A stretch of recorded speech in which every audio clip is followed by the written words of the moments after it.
Hi everyone, welcome to the Climate Launchpad Global Final 2021. My name is Lisette Wellens and I'll be your host for the coming days. I am super excited to see so many green innovations and I can't wait to watch all the pitches. I'm sure you guys also can't wait to get started, but before we dive into the semi-finals, I'd like to tell you something more in advance. As you know, you're going to pitch against each other on the international stage of the Global Final. It takes part in two stages. We have the semi-finals today and the grand final on Friday. Only 16 teams will make it to that grand final and tomorrow we know who. How do we select the top 16 winners? All pitches are divided in 7 different topics, green topics. The top 2 of each of those topics will enter the grand final. That leaves 2 spots in the top 16 and those will be filled with 2 wildcards for teams that made an exceptional impression on the jury. The overall winner receives 10,000 euros, the runner-up gets 5,000 euros and the ID that comes in third place wins 2,500 euros. And the entire top 16 wins direct access to the Climate Launchpad Accelerator program. But winning is overrated.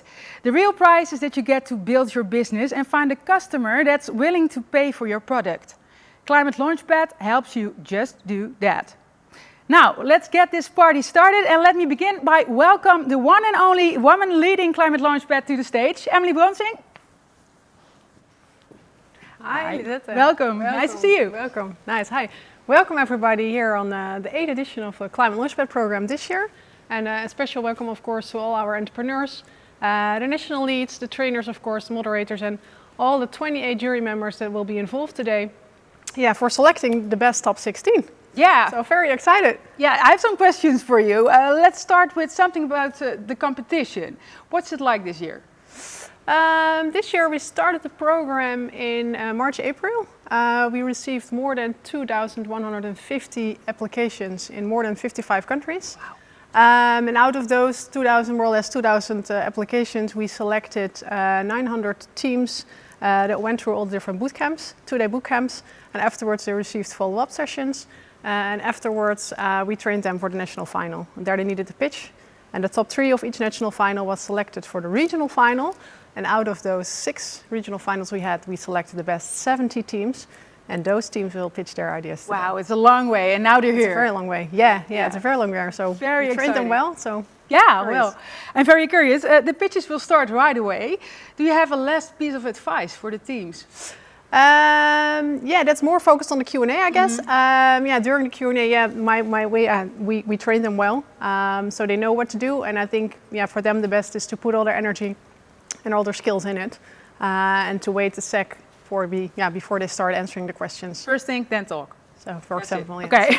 And what are the criteria that the jury is going to use? The jury will take a look at, of course, market impact, but also the technical impact, the skills of the team, but also, of course, the climate impact and the social one. Yeah, there's a lot on stake. Well, I'm very, very curious how it will end up. Thank you, Emily Bronsing, for being here for now, and we'll see you back, very many more times during the coming days. Yeah, thank you, and good luck for the entrepreneurs.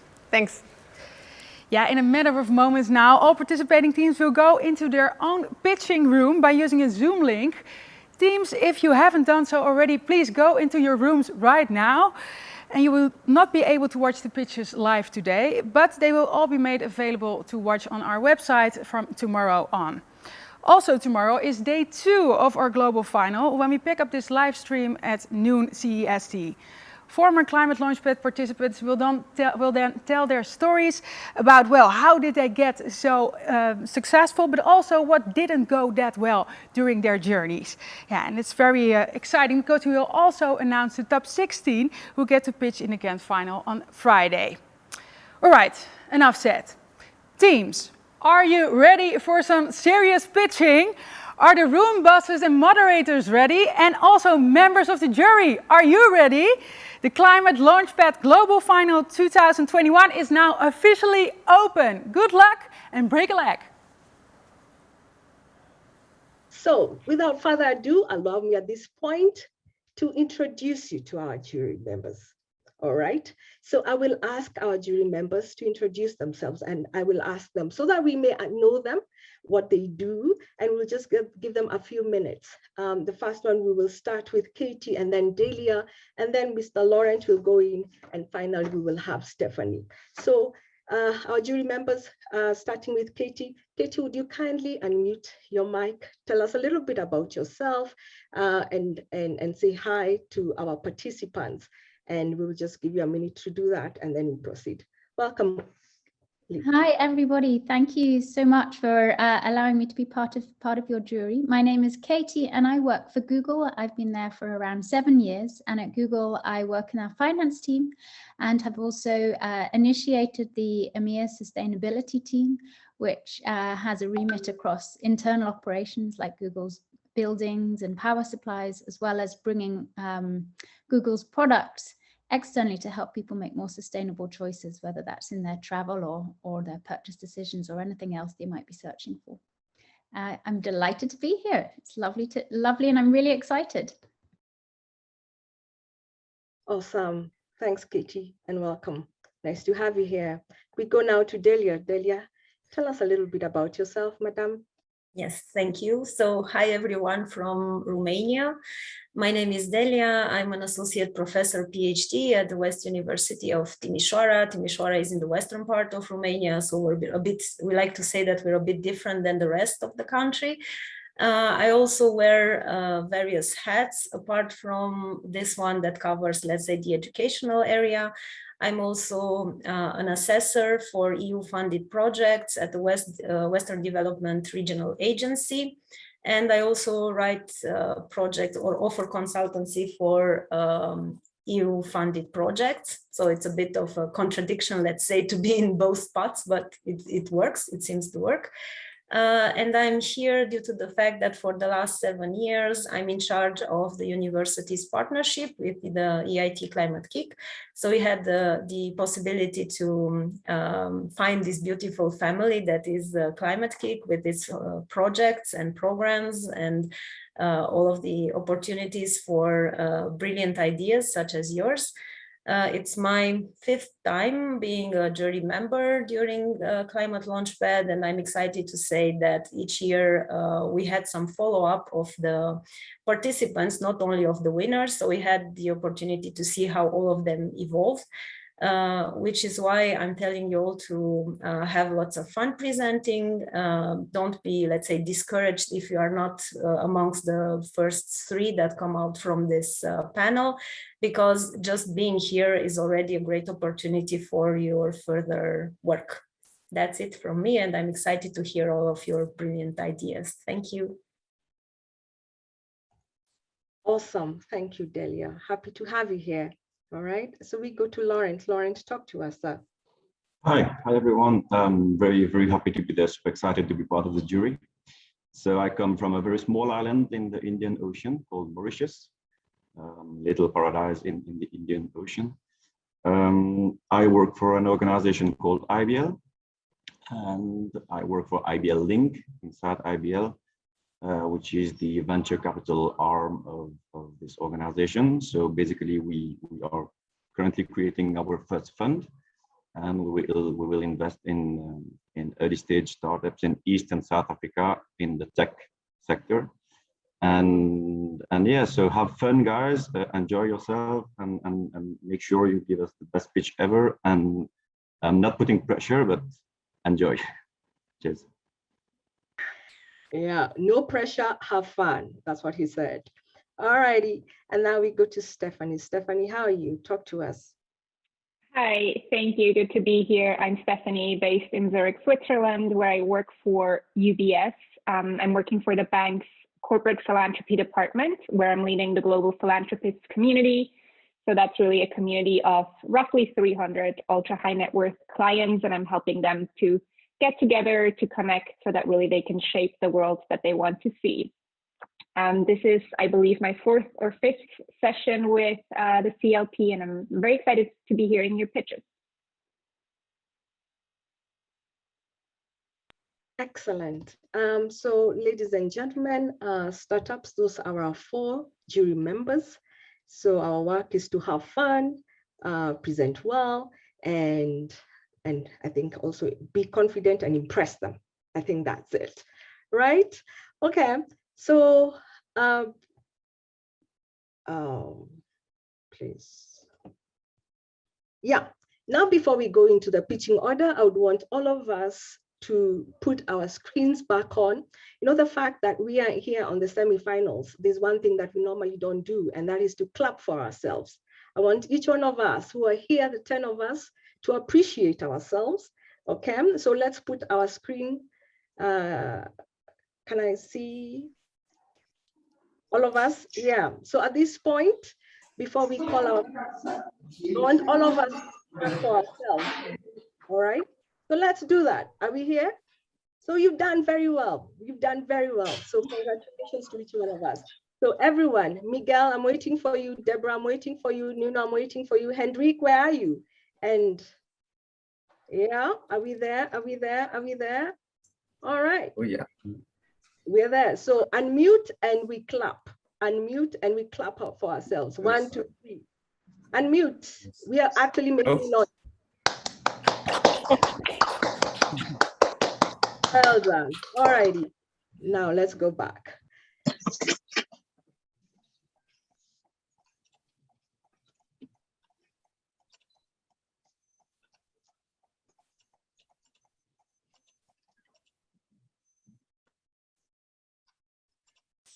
So in terms of the pitching order, we will have, so what you see on your screen is the order. We will start with Tendon, then we go to Floatmeal, then Reef Support, Nibbler, Bioc, SolOr, Entomonutris. I have tried, but I'm getting there. I'm gonna get you, by the time we get there, I'll get your name right.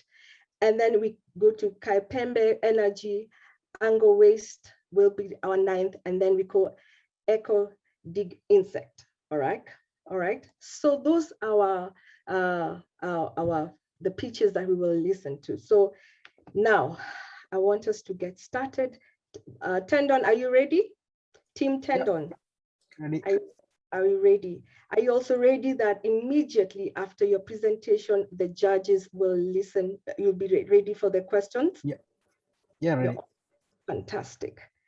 All right, so let's get on it. So good luck. Let's get on it. Assalamu alaikum. I'm Sita from Tendon. As a large ocean nation, Maldives is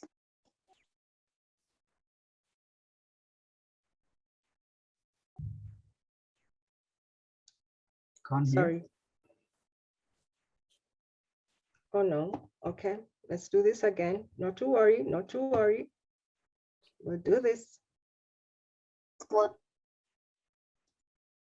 So just 1 minute.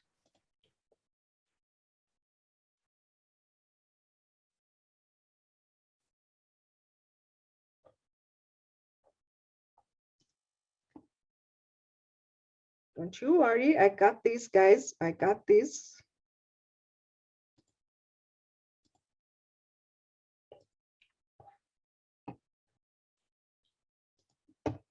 All right.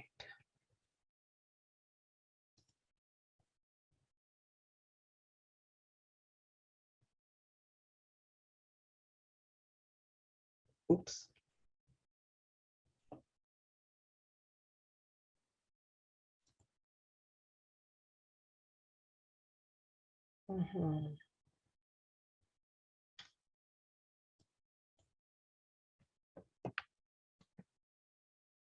Aditi? Hi, hi Jennifer. Would you please play that? Should I share my screen or? Yeah, I think you can. Yes. Okay, wait. Sure.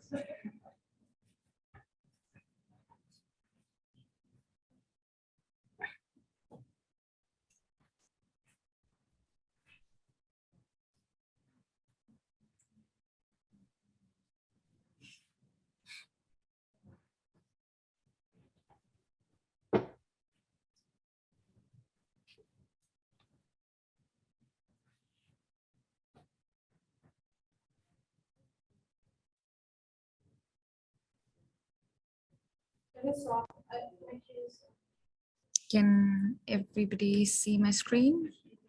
Yes, we can. Yeah, okay.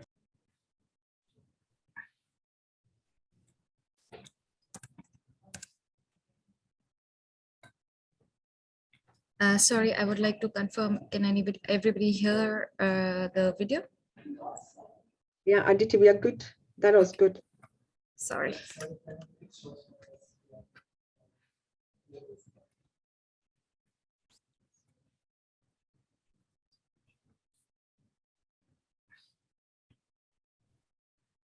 Can't hear. Aditi, there's a problem with the sound. Okay, let me solve it.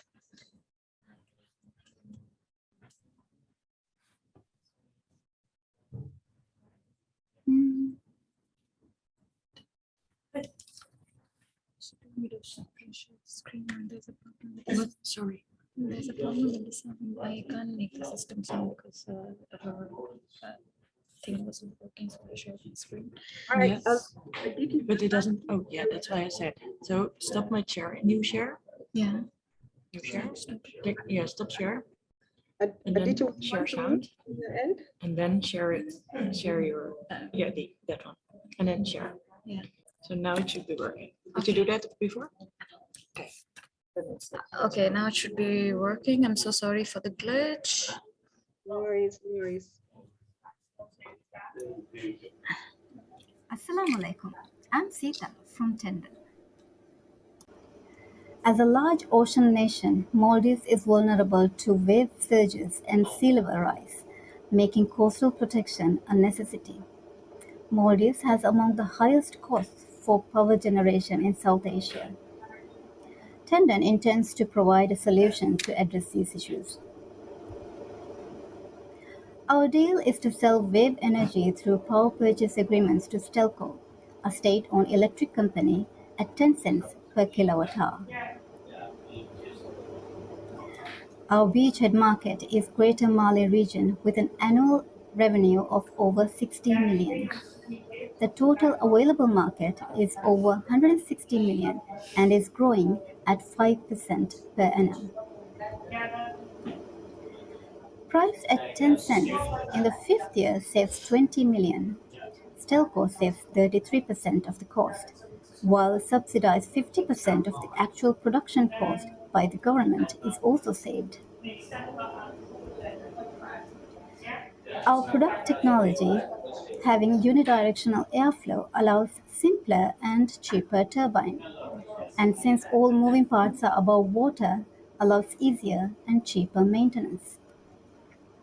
Also integrated or acting as coastal protection is a huge benefit. Waveswell Energy is the tech developer with internationally protected IP, and Tendon is the project's developer with tech license. Customer discovery validated the annual energy subsidies cost of over 65 million as the biggest energy concern of the government. MOUs and official letters validated the acceptance and support of key stakeholders. Initiations of PPA negotiation with power distributors validated the revenue stream. Key financial drivers are project funding and costs.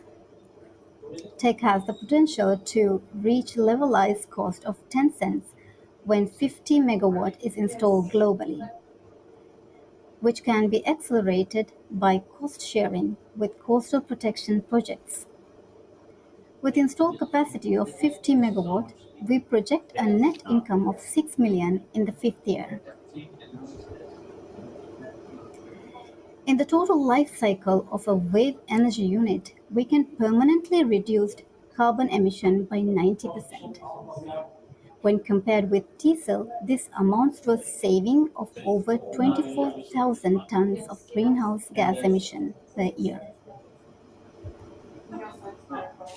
We are a team of 5 members having 7 to 20 years of startup experience. Our dream is to perfect the technology and generate over $1 million in profit within 5 years, and share our learning and expand our projects to other countries. Let's brighten the world, harnessing the abundant wave energy.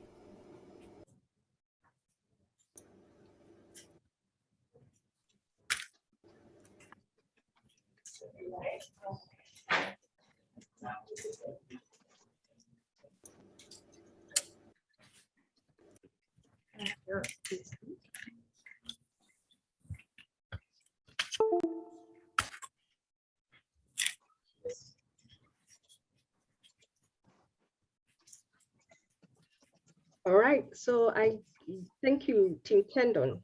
All right, now over to the jury. Questions. Yes. Hi, thank you so much for the presentation. I thought it was really good. I know of some companies, like ocean energy companies in, I guess, Europe are a few, and then Canada and the United States. Are you the only one sort of like in your region? Can you talk a little bit about competition? Yeah, the thing is, when you look into the ocean wave energy, the main reason why it's right now not commercially viable is because of the high maintenance, having moving parts underwater. Over or underwater, it creates a maintenance problem. In our technology, there are no moving parts underwater. Everything is above water. And the second thing is there are usually 4 types of ocean wave energy generators. This is oscillating water column. This concept is, and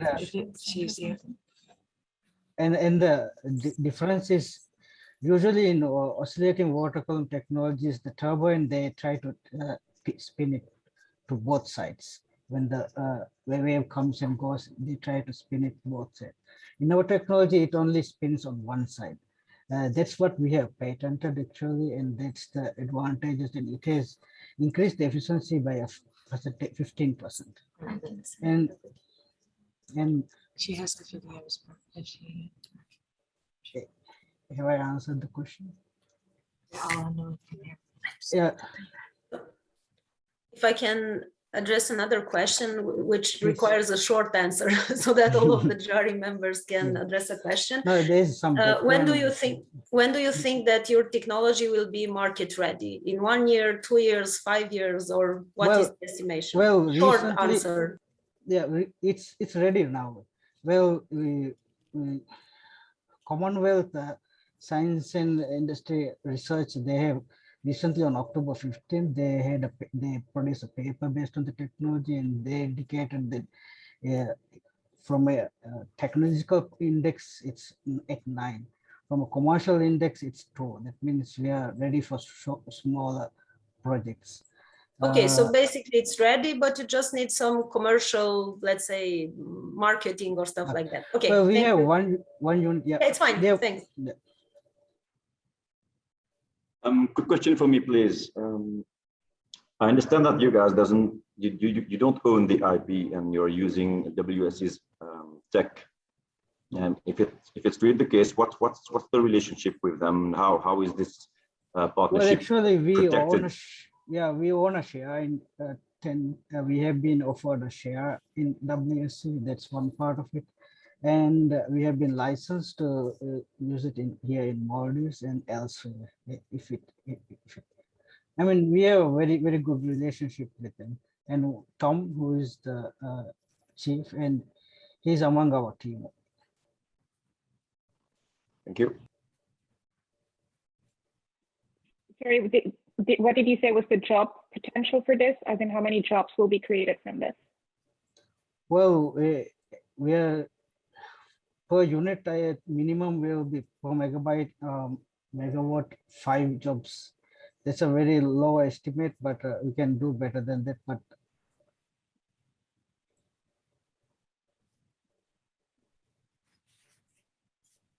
okay, I think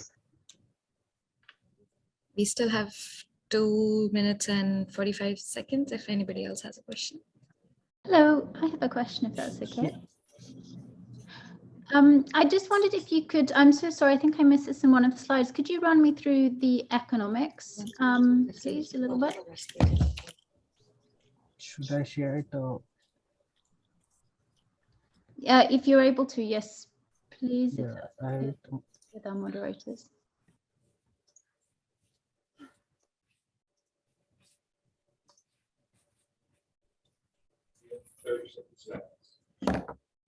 I can't share it. So.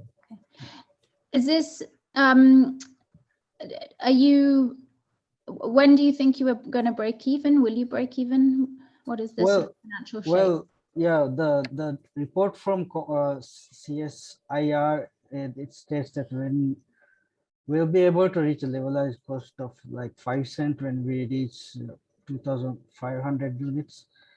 So even right now, it's better than diesel. So we have one unit in Tasmania. It's producing electricity and it's connected to the grid. Even it's been tested there, and turbine and everything performance is all right. So we're just ready to scale out, and it was recently done. So we're just ready to scale out. And the thing is, right now is any technology, the realized cost of is very high relatively, and we have to like when it reaches like 50 megawatt, we'll be able to 50 to 100. We'll be able to go to like 5 cents. That's the calculation. 1 minute left.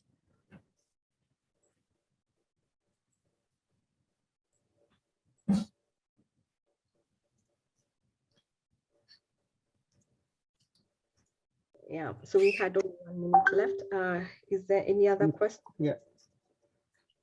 Well, the tech is ready, and we have integrate the new thing is that it's been integrated with seawalls and breakwater, and this is the only technology in the world that can do both climate adaptation and mitigation right now. So it's playing 20 seconds. It's playing a role there, and cost sharing with it will definitely reduce. Yeah, your time is up. Wow, thank you, Team. Thank you, Team Tendon. Well done, well done. And thank you, jury. Apologies for the glitch. Participants, jury, we do apologize for that. As you do understand this, we are doing this virtually. So we should expect a little bit, but we will continue to improve, all right? Awesome. So Aditi, would you want me to share my screen now? Yes, you can. Let me stop sharing. Excellent. If I've stopped sharing, you can share your screen now. All righty.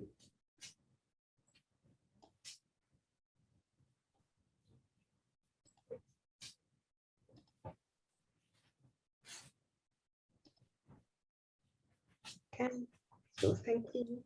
Startup. So we've done the we are going to the next startup. All right, so I hope our next startup is ready. Team Floatmeal. Thank you, ClimateLaunchpad. We live in a I'm here. Part of our total carbon emission comes from agriculture, 2/3 of which comes from protein production and transportation.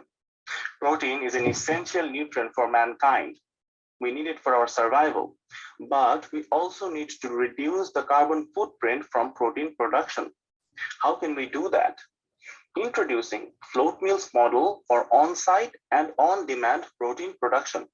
Our beachhead market, which are these plant-based food and meat manufacturing companies, will subscribe to our float farms, which is our product.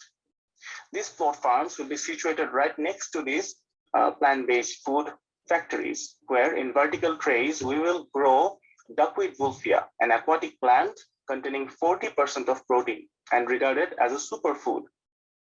The beachhead market, which are these plant-based food and meat manufacturers, will subscribe to our service in return of float farms and tech support. The protein market in the world is huge, from which our beachhead market is $647.7 million and contains 2,000 companies in Japan. In the next 10 years, we intend to reach the plant protein market, which is $10.3 billion. And in 15 years, we intend to go into the total protein market of the world.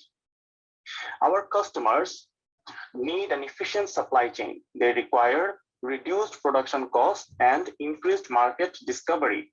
This is exactly what Floatmeal provides. Using Floatmeal's model, they can reduce the production cost up to 2 times and increase the market size by using allergen-free, vitamin B12 heavy, and antioxidant-rich duck plant-based protein that can increase their market size more than soybeans, up to 1.3 times. This is our product, a vertical hydroponic system optimized to grow duckweed wolffia. It's very easy. Subscribe, set the demand, and harvest. The technology inside is basically duckweed, water reclamation system, IoT, machine learning, and microbes. Our customer discovery interviews have led us to believe that the B2C customers, they would like to make a positive impact in the world, and they demand plant-based sources of vitamin B12. Novelty, cost, and tastes are important. The B2B interviews have led us to understand that the B2B customers, they require alternative sources to soybean. They need efficient supply chain and, if possible, a domestic supply of products and nutrients. The farmers and academicians believe that there is a need for faster growing crops to feed the billions. Our key findings are efficient supply chain, fast farming, and novelty. These are our financials. We intend to start small and go big. The key drivers for our business are, number one is the number of vegan and vegetarians in the world, which is expected to rise. The number of B2C food manufacturers, which is also in a rise. Number three is the demand for duckweed plant protein in the world as human food. It is a recently discovered thing, and we intend to make it into a big thing. The impact for the duckweed farming is huge. Just by producing 1 ton of protein with Floatmeal's technology, we can reduce 30 times land usage, 10 times water usage, and 16 times greenhouse gas emission compared to beef. This is our team, and this is what we bring. We use a unique growth promotion technology for producing next generation plant-based superfood to reduce net carbon emission. We can achieve 20 million valuation in 15 years, and we aim to provide a new protein source to the world and changing how plant protein is produced and consumed in the world. Our team consists of researchers, experts, and advisors from both Japan and abroad. To make it happen, let's farm the future.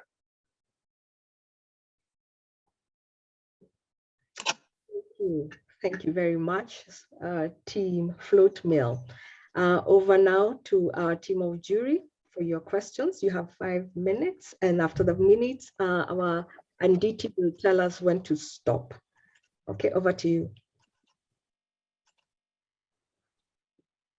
Thank you very much for the presentation.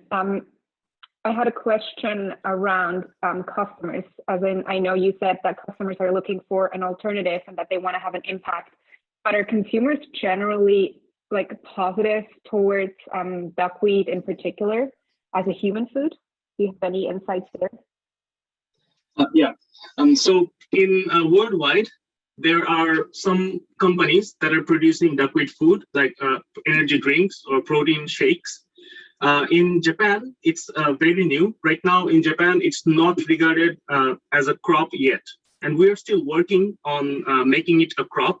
However, Japan has been penetrated by Mankai, which is an Israeli company, and they are selling duckweed as food. From our side, we have created many different types of foods, such as donut icings and cakes and many other food like cereals. And we have tested, we have given to our friends, and we have tested by ourselves as well. They taste really good. And we intend to do an intensive market research, which is ongoing right now. We are going to do like quantitative analysis of the market demand. But from what feedback we have gathered from the B2Bs and also the B2Cs, there is going to be a rise in the demand of duckweed protein and duckweed as human food. Thank you. My question is related to the, let's say, end of pipe process. So I gathered that you need lots of water, right, for this plant to work. Is there any residual water or used water at the end or wastewater? And if so, what happens with it? Okay, so first of all, we intend to use water reclamation technology that is going to recirculate the media inside the float farms. So that reduces the water wastage. And number two is we will change the water every time that is being used, and we will modify the water to become optimum quality. So it will, we can say that almost 90% of water will be recycled. The rest 10, which absolutely cannot be used, can be used to produce some other type of duckweed that can produce energy, that can be used as biofuel. So that is a kind of a part that we are doing, we intend to do as a R&D when we actually develop into a bigger body. But right now we think that 90% of the water can recirculate within the system. And as duckweed covers the water surface, it reduces the water evaporation. So it is a plus point for growing duckweed on water. Yeah, thank you. What competitive advantage do you have over anyone else wanting to commercialize and scale up duckweed? Why is your business going to be more successful than any other one? Thank you very much. Basically, I am in Hokkaido University in Japan. I've been researching on duckweed and bacterial interaction for 5 years now. In our laboratory is basically for duckweed and bacterial interaction. Now, if we think about what is the vitamin B12, then we can understand basically vitamin B12 is provided by bacteria to duckweed. The duckweed itself cannot produce those vitamins. So when we kind of know what kind of bacterial community can produce the vitamins, and we're processing a patent to secure this IPO to be used only with our duckweed that we produce. So that's one thing. And the other ones are, we are trying to develop our patent to be used close to the companies, close to the factories, which is like on-site and on-demand duckweed supply. Which has not been done yet so far in the market. 30 seconds left. Yeah, just a quick one for me. What keeps you up at night? What are the challenges in farming duckweed?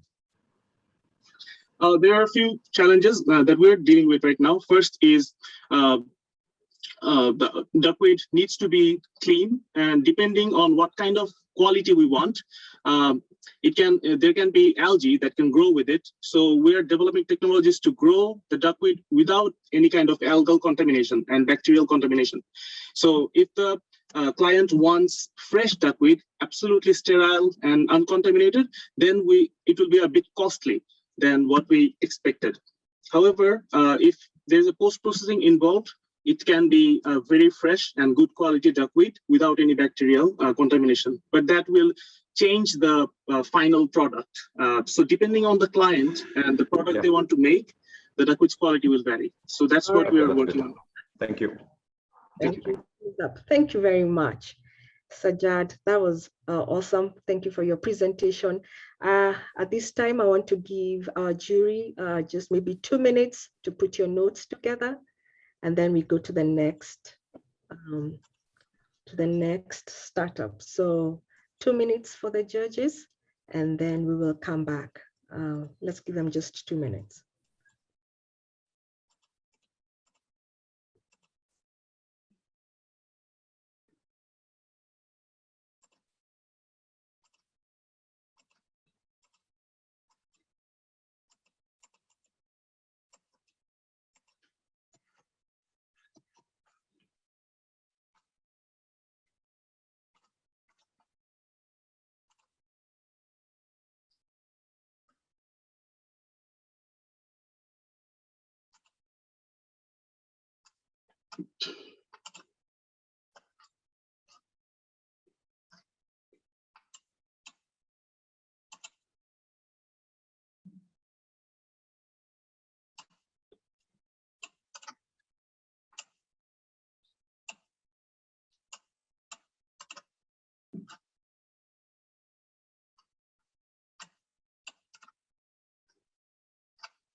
All right, so thank you very much.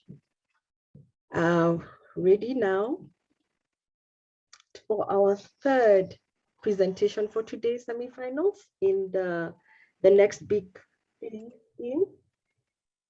And we are going to have Reef Support.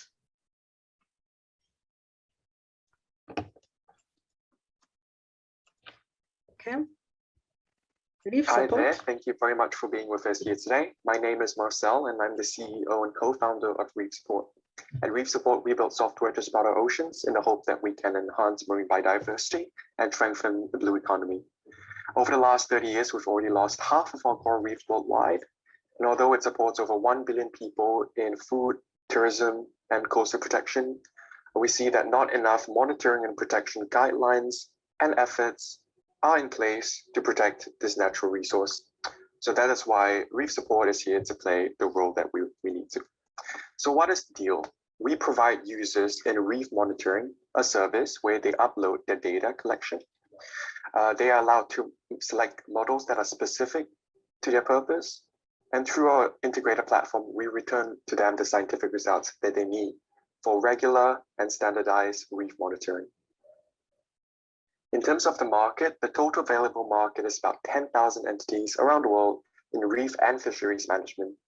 In terms of our serviceable available market with our current technology, it's about 2,000 entities worldwide. However, we focus on just 250 entities by the end of next year to be engaged with our service. And our beachhead is Central Indonesia because of the demand, our customer relationships, and of course, our understanding of the geography in Asia. In terms of our customer value proposition, these are the main segments we're looking at. So marine protected areas, reef managers, research stations, coral restoration, and diving centers. So on average, for 1 day worth of diving, it takes about 5 to 7 days to process the data collection that's collected from the dive. With our platform, we can reduce this to 4 hours so that governmental budgets or budgets in research stations can be put to better use to scale up monitoring and protection. This is how our product looks like in a nutshell. On the left, you can see how a dashboard looks like with the user profile. It is a user-friendly one-stop solution integrated with AI and GIS toolkits. We also host a data management and certification platform so that researchers can review one another's work. In terms of our artificial intelligence, which is our main unique selling point, we have a coral AI that can detect genus levels of different coral species, algae detection, crown of thorns, which is a specific type of coral reef predator, and disease, so white band disease or the Aquapora white syndrome disease, so that early action can be taken to save coral reefs. In terms of our customer discovery, we've done about 20 interviews through the ClimateLaunchpad experience with organizations, but also individuals. In a nutshell, these are our assumptions. So the first is that there are international coral reef monitoring guidelines. What we found out is that actually no standard system for ecosystem monitoring for coral reefs. So this is where peer review and sort of the community of scientists and researchers comes into play. Researchers only rely on in situ data for monitoring. That is what we assumed. However, researchers are also very open to engage and use citizen science methods or participatory science so that whatever people can see around the world can be shared with research to push the boundaries of marine science. The last one is that many large organizations still use manual accounting methods for fishes and corals with manual Excel input. So we found out that a central web tool or database in the form of an enterprise solution is also a very attractive solution for many of these enterprises, including Reef Check, Malaysia. In terms of our financials, we hope to engage about 15% of the total MPAs around the world. So that's about 2,400 MPAs, most of which are in Central Indonesia region in the Coral Triangle, with 2 divers per marine protected area and 3-year average service time. We see that we have about 1.7 million in revenue. Per person, it costs about 15 euros to acquire them in terms of marketing and 30 euros per year to host our services. And with that, it's about 500,000 in cost. And we see that the net profit in the end is 1.2 million, with the key drivers being the scalability of our AI, computational services, and language support for different regions. In terms of our climate impact, what we hope to do is allocate ocean restoration more precisely and effectively, not just coral reefs, but also mangroves. So by the end of 2023, we hope to have captured an extra 10 tons of CO2 through our beachhead monitoring. And this is the team. So from the left, we have Laura, Ailey, myself, Mel, Johan, Marine, and Crystal on the right, who are marine experts. And our goal is to support 30% of the world's reefs by 2030. So thank you very much.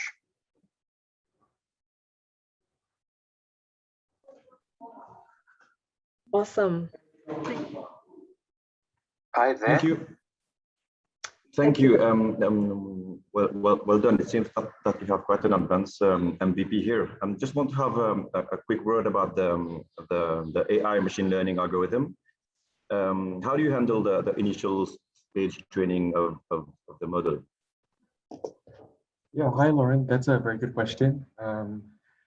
I'm sure my CTO can answer really technical, deeper questions. The AI, quickly. But from how we started was we first approached the big organizations. So Kamabi Research Station in the Dutch Caribbean, diving centers in Indonesia, and we have a whole bunch of training data. So within the first 2 months, we had about 200,000 labeled data sets for coral reefs. And all this data is just unused. It's like waiting for someone to create an AI for it. And the challenges that these organizations face, first and foremost, was it takes a lot of time. They have to hire about 30 students per survey, which costs a lot of money, and you need to gather like knowledge in one space. That's why we thought AI could really play a role for these organizations first. So it's really nice that these first clients, they provide the data, we create the AI, and they get the results back immediately. It's a really good way of validation. But yeah, I guess we were quite lucky to get the labeled data sets, but in short, that's how we really get started. For the AI part, why it's special, yeah, we can go into that later. So. Yeah, thanks. I would be curious to know what the hardware needs are for your product, let's say, because it is clear that it's like an app, let's say, where you can get all of the information, but what do you need in terms of hardware and how much does it cost for the end user? Okay, yeah, that's a really good question. Our main focus right now is software and creating a cloud computing system. So let's say the main hardware we use now is GPUs, standard GPUs that because marine data, there's a lot of it. And one of the costs that they pay us for is also to process this data and to store it in the cloud, let's say. So that's one of the hardware side of things that we're focused on now. The other side is the data collection. So right now we focus on the data processing, but let's say in a few months, we want to open up an end-to-end service pipeline, all the way from data collection to processing, all the way to visualization. So these data collection parts, we are already partnering with drone operators, with underwater robotics. We're starting new collaborations, starting new research grants also from the EU. So these are interesting opportunities to explore. But right now, we can't do everything in-house for the robotics hardware part. That's why we sort of work with partners to combine robotics and AI. Yeah, thank you. Thanks. In principle, would your technology work for other types of ecosystem if you wanted to expand outside reefs? Of course, you'd need to retrain the AI data sets, but I just wondered how scalable this is. Exactly. That's a really, really good question. That's one of our jobs as software developers in AI, to keep iterating, keep building new models. So all these things are done in partnership. For coral reefs itself, there are 6,000 species, so it does still take a while to train and get higher TRL levels. But for example, right now we're doing a project with the Wageningen University in the Netherlands, and they are looking at the differences between blue mussels and Pacific oysters, which are invading which in the North Sea. So for this type of AI models, we're also working, takes about 3 weeks to a month to design these bespoke AI models. And that's part of also the business model that we can provide a bespoke AI solutions for you. So it does take some time, and we're definitely working on creating a more streamlined pipeline for expanding different ecosystems. But yeah, for AI, it's quite doable. Our team is getting robust. Everyone's working really hard to keep building. For other ecosystems, because we also use things like satellite data, that's quite doable with the same AI models called the random forest count. You can track mangroves, you can track oyster reefs, you can track coral reefs, much in the same way. So we're definitely looking to expand in different markets, the aquaculture. But yeah, I hope that's a simple explanation of how fast we try to iterate on our AI models to make it more scalable. 1 minute left. How are you going to report on success? I mean, what does success look like for you? What does success look like for us? I think engaging the people on the ground.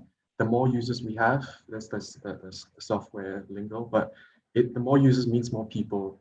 For example, these diving centers that we're engaged with, these are the people that interact with coral reefs every single day with the local fishermen. And they are the first people that educate the public about the importance of coral reefs. So we're really focused on community building now. The more people that can use our tools, the more people that upload data, the more people that we can share stories to. And that's, I think, the success case for us. So we're doing things with open arms, and yeah, hopefully we are the next big thing. The time is up. Thank you very much, guys, for your time. Thank you. Thank you very much, Marcel. That was fantastic. Thank you, Jury, for your time. And now we are ready for our fourth startup. And we will be going to Nibbler and Kubi. Yes, Kubi, are you ready from Nibbler? Yes, we are ready. Fantastic. All right. So be ready also. As soon as we finish your presentation, we will jump into the questions. Here we go.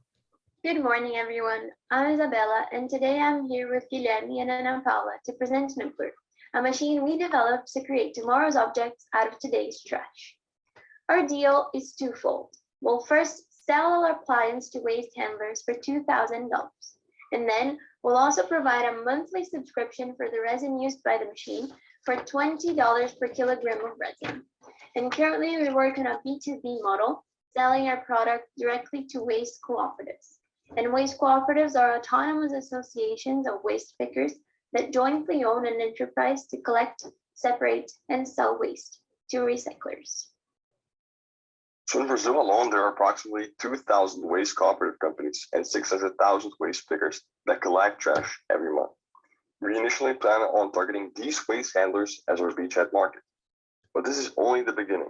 Nibbler can naturally bring value to other markets like schools and universities to foster engineering research, as well as communities to reduce waste generation. Nibbler inputs value into something that was previously valueless. That means that the average waste cooperative that produces approximately 15 tons of waste per month, according to our market research, can have an increase in revenue of $102,000. So Nibbler is not only financially viable, easy to use, and environmentally friendly, it also allows waste cooperatives to go from trash to cash, generating wealth and creating a range of social benefits for waste pickers. So Nibbler is a machine that converts solid waste into new objects. This composes two main parts: a universal shredder that reduces solid waste materials, and a 3D printing system that combines trash particles with resin and 3D prints new objects with the mixture. After much R&D, we developed a machine that has various competitive advantages. Nibbler shreds multiple materials that aren't traditionally recycled. Our objects are durable and safe because we use a plant-based resin. Nibbler's design is consumer-oriented to ensure a small size and a safe operation. We have so far built a working prototype, and our technology is patent pending with the American USPTO. As mentioned in our due slide, Nibbler is made of two financial trees, product and service. Considering a 2-year projection of reaching 5 waste cooperatives, so only 0.25% of our beachhead market, our profit will lie around $50,000 per year selling our hardware. The meat of our operation really comes through our service. Selling our custom-made resin on a subscription model for cooperatives, we would reach 7 figures, profiting almost $3 million every year within 2 years. Our main goal with customer discovery was evaluating a range of market segments to pinpoint the one that would be the best fit for Nibbler. So we interviewed makers and waste pickers, aiming to understand their relationship with waste disposal, the fees that they paid, the effort associated with it, and the general need for a more sustainable option. And we found that 30% of the waste received by waste picker cooperatives in Brazil ends up in landfills because it's too contaminated or mixed, and they can't sell it to traditional recycling companies. So Nibbler can really come in to fill that market gap, improving the sustainability, the financial viability, and the social impact of the recycling system. And finally, there's no doubt that Nibbler can have a drastic impact on climate. Today, only 16% of the waste we produce globally is recycled. And just the 5 cooperatives that we interviewed send 181 tons of trash to landfills every month. So Nibbler can drastically change that scenario because according to a study performed by the United States Environmental Protection Agency, taking waste out of landfills could save up to 7.8 megatons of CO2 equivalent every year. And apart from that, Nibbler also diminishes the carbon emissions involved in the transportation and in the production of objects from virgin materials. So Nibbler finally turns the recycling industry into an environmentally and economically beneficial process. Our team is formed by global researchers and engineers, and our members in Sao Paulo are Dr. Ana Paula Jorge, who's been working with environmental science for over 25 years. Isabella Gomes was studying environmental engineering. Myself, I'm currently studying mechanical engineering and business. We together dream of preventing the emission of 8 megatons of CO2 equivalent per year in Brazil, revolutionizing the consumption and disposal chains, and creating at least 2,000 new jobs within 5 years. Thank you for your attention, and let's make recycling great again.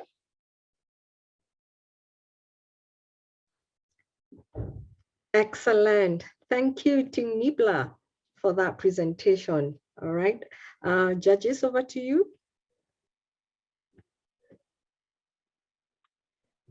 Hey, thank you for the presentation. I like that you're not just outputs focused, but seems like outcomes focused. I've seen that on your website, you're mentioning that you're carrying out a life cycle analysis to kind of like quantify the environmental and economic impact. Can you talk a little bit about that? Sure. So Nibbler, thank you for the question. Nibbler is an effort from Avenues World School, and it's been an R&D effort from the school and from our researchers and teachers and faculty in Brazil, in the US, and in China. And so now we have a team of students and engineers and researchers who are carrying out the life cycle analysis. And this team is global and are working with environmental scientists to see if Nibbler can actually improve the impact of the recycling system. Because today recycling is not financially and environmentally viable because of the contamination and because of all the transportation and structure that they need for the system. And so by the end of next year, we hope to have a life cycle analysis finished and to make sure that Nibbler has a good climate impact. Thank you. Do you plan on manufacturing the nibblers, let's say, and selling them, or do you plan on selling the solution to someone that will further on manufacture them and so forth?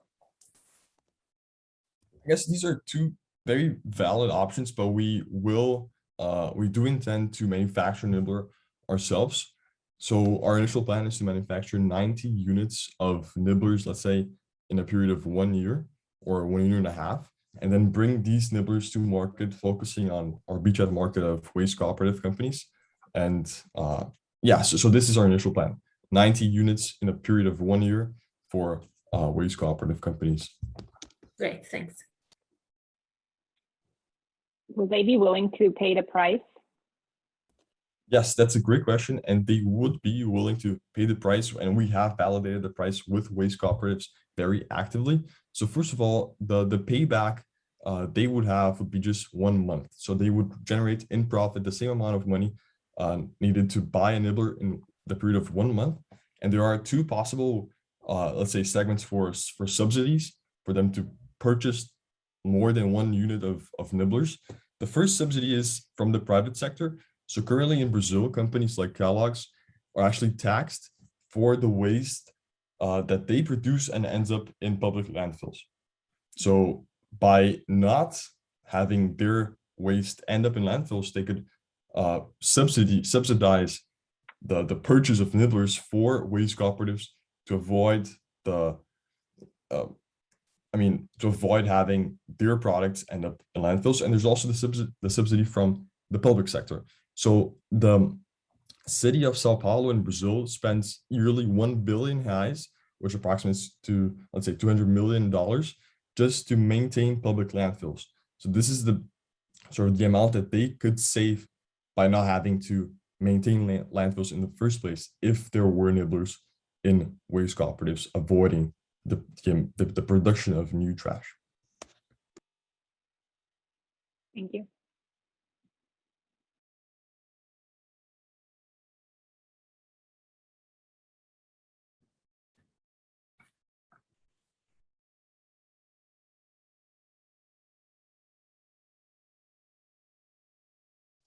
Any more questions, Julie? What, I guess, a similar question you've had before, what worries you and what are the biggest barriers ahead for you? So right now, our biggest challenge is improving the user friendliness of our machine and manufacturing a machine that we can sell to customers, because we have all of our R&D and we have a working prototype. And now we're working to actually build a machine that is scalable and marketable. And another of our challenges is making sure that we are attractive to consumers and that we have a powerful climate impact. And that's why we're working on the climate assessment that we talked about earlier. 20 seconds.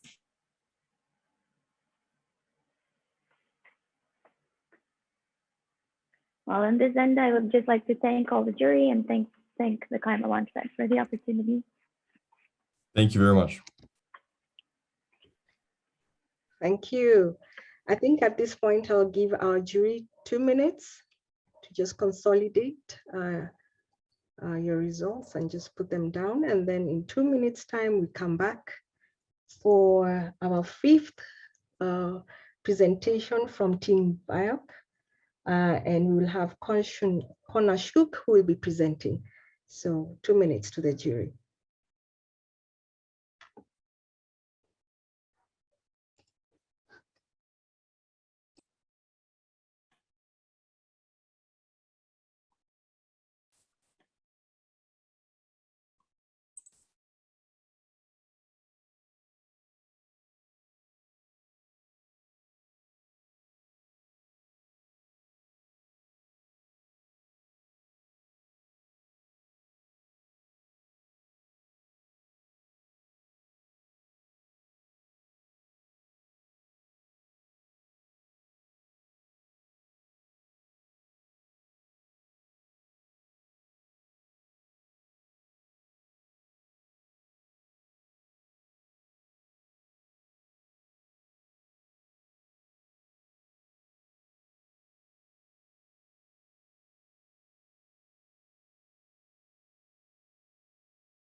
All right, excellent. So we go now to our 5th presentation.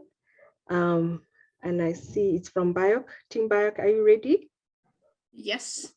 Hi from UK. Oh, well, hi. At least someone said hi. Wow. Okay, cool. So get ready, we are going, and be ready. Soon after the presentation, our jury will ask you some questions, okay? Yeah. All the best, all the best. Let's go.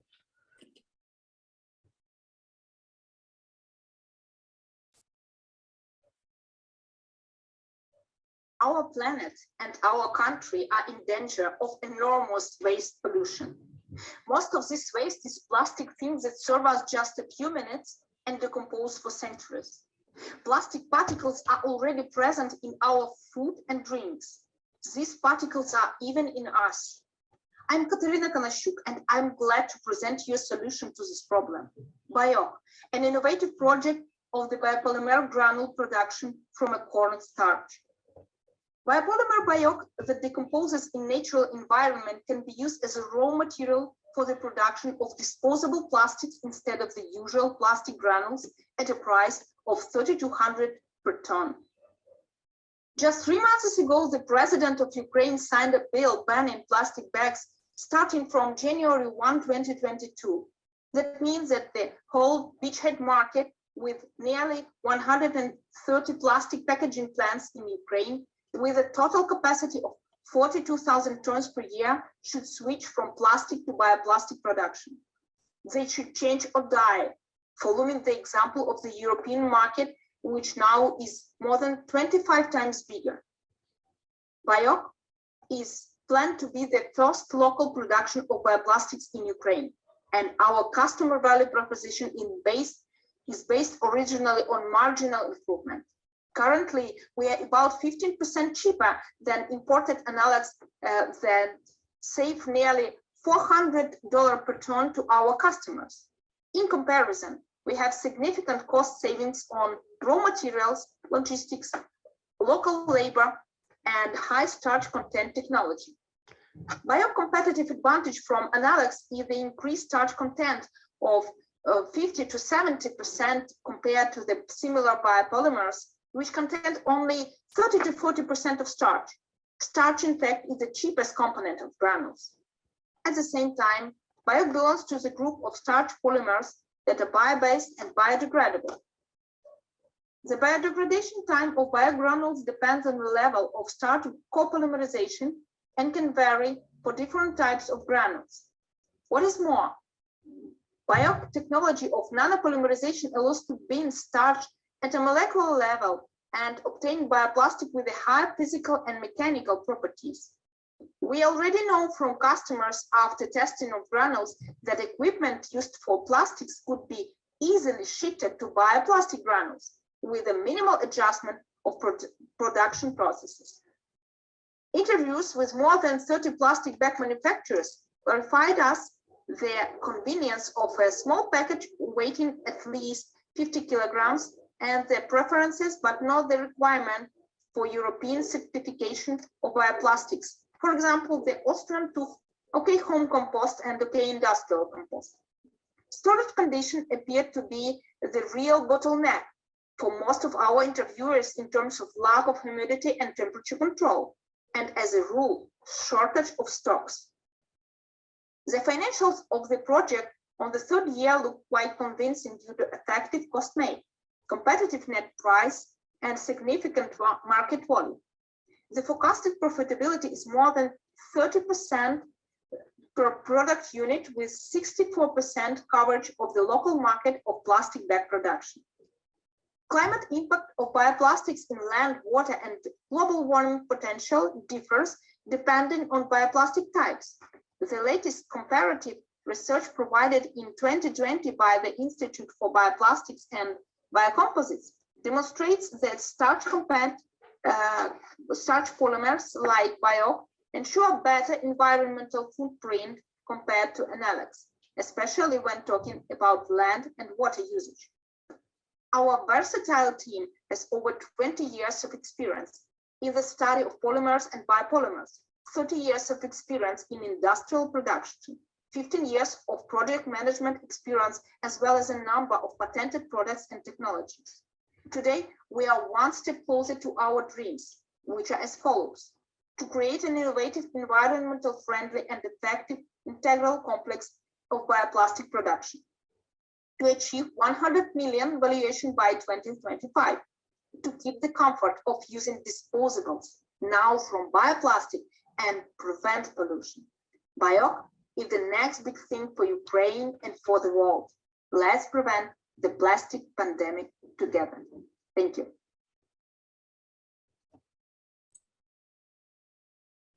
Thank you. Thank you very much. Jury, over to you. Thank you for your pitch. I would have a question related to how difficult it would be for, let's say, traditional manufacturers of plastic bags to switch their technology or their manufacturing process towards bioplastic, let's say. Thank you very much for your question. We have already a trial on our products. So we have already our granules, and we delivered them to our potential clients, and they confirmed that it is easily switched. They need to make a minimal adjustment in temperature, in pressure, but they stay their usual equipment for plastic production. Okay, so basically with the same infrastructure and only some switches to the manufacturing process, you can use your raw material and transform it. Yeah, absolutely, easily switched. Yep. Sorry, go ahead.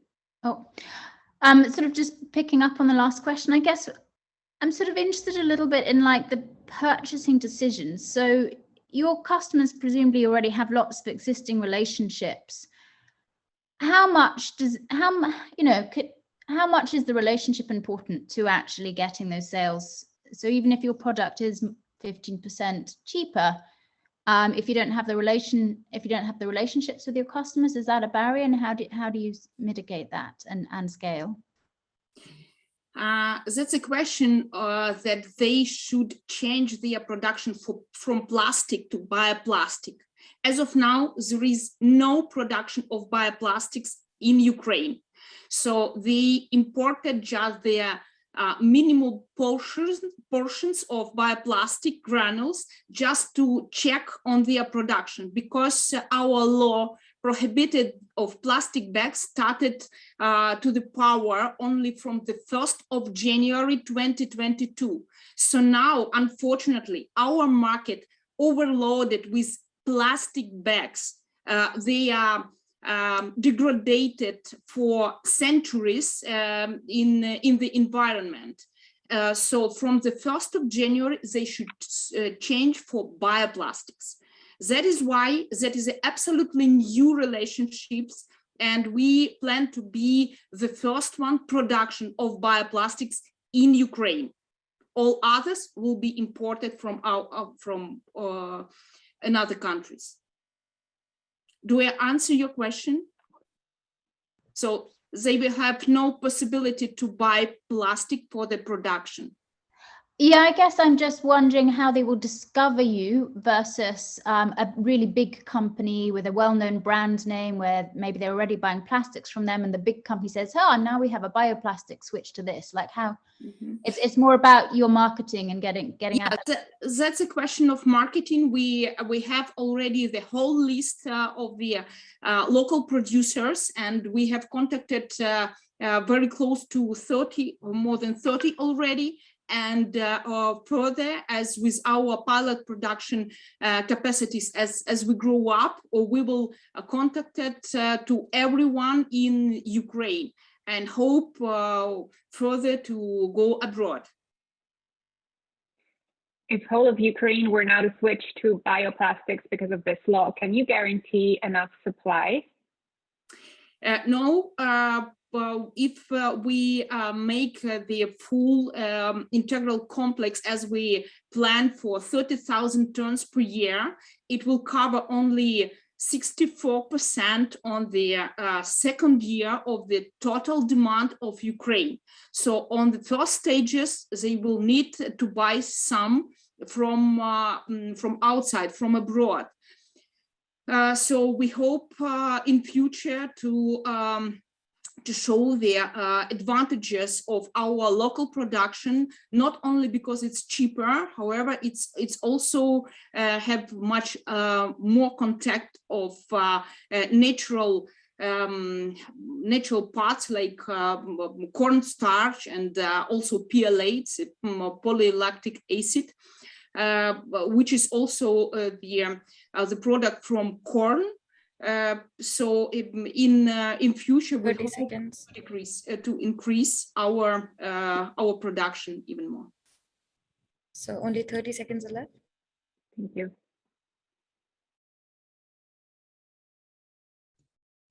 Thank you very much for your questions, and we do hope to get out of this plastic pandemic, because it's a disaster here in Ukraine, because Ukrainians use about 500 plastic bags every year. So every person. So the time is up. Thank you. Thank you, team. That was awesome. That was awesome. All righty. So now we move on to our 6th participant. How are we so far? Are we all doing well? Yeah. I like it. I like it. Are we doing well? Excellent. So we are going to our 6th presentation for today from SolOr. And Gary will be presenting for us. So team SolOr, are you ready? Yeah. Okay. Don't you hate this when you're talking and then your slides come later? Anyway, let's go.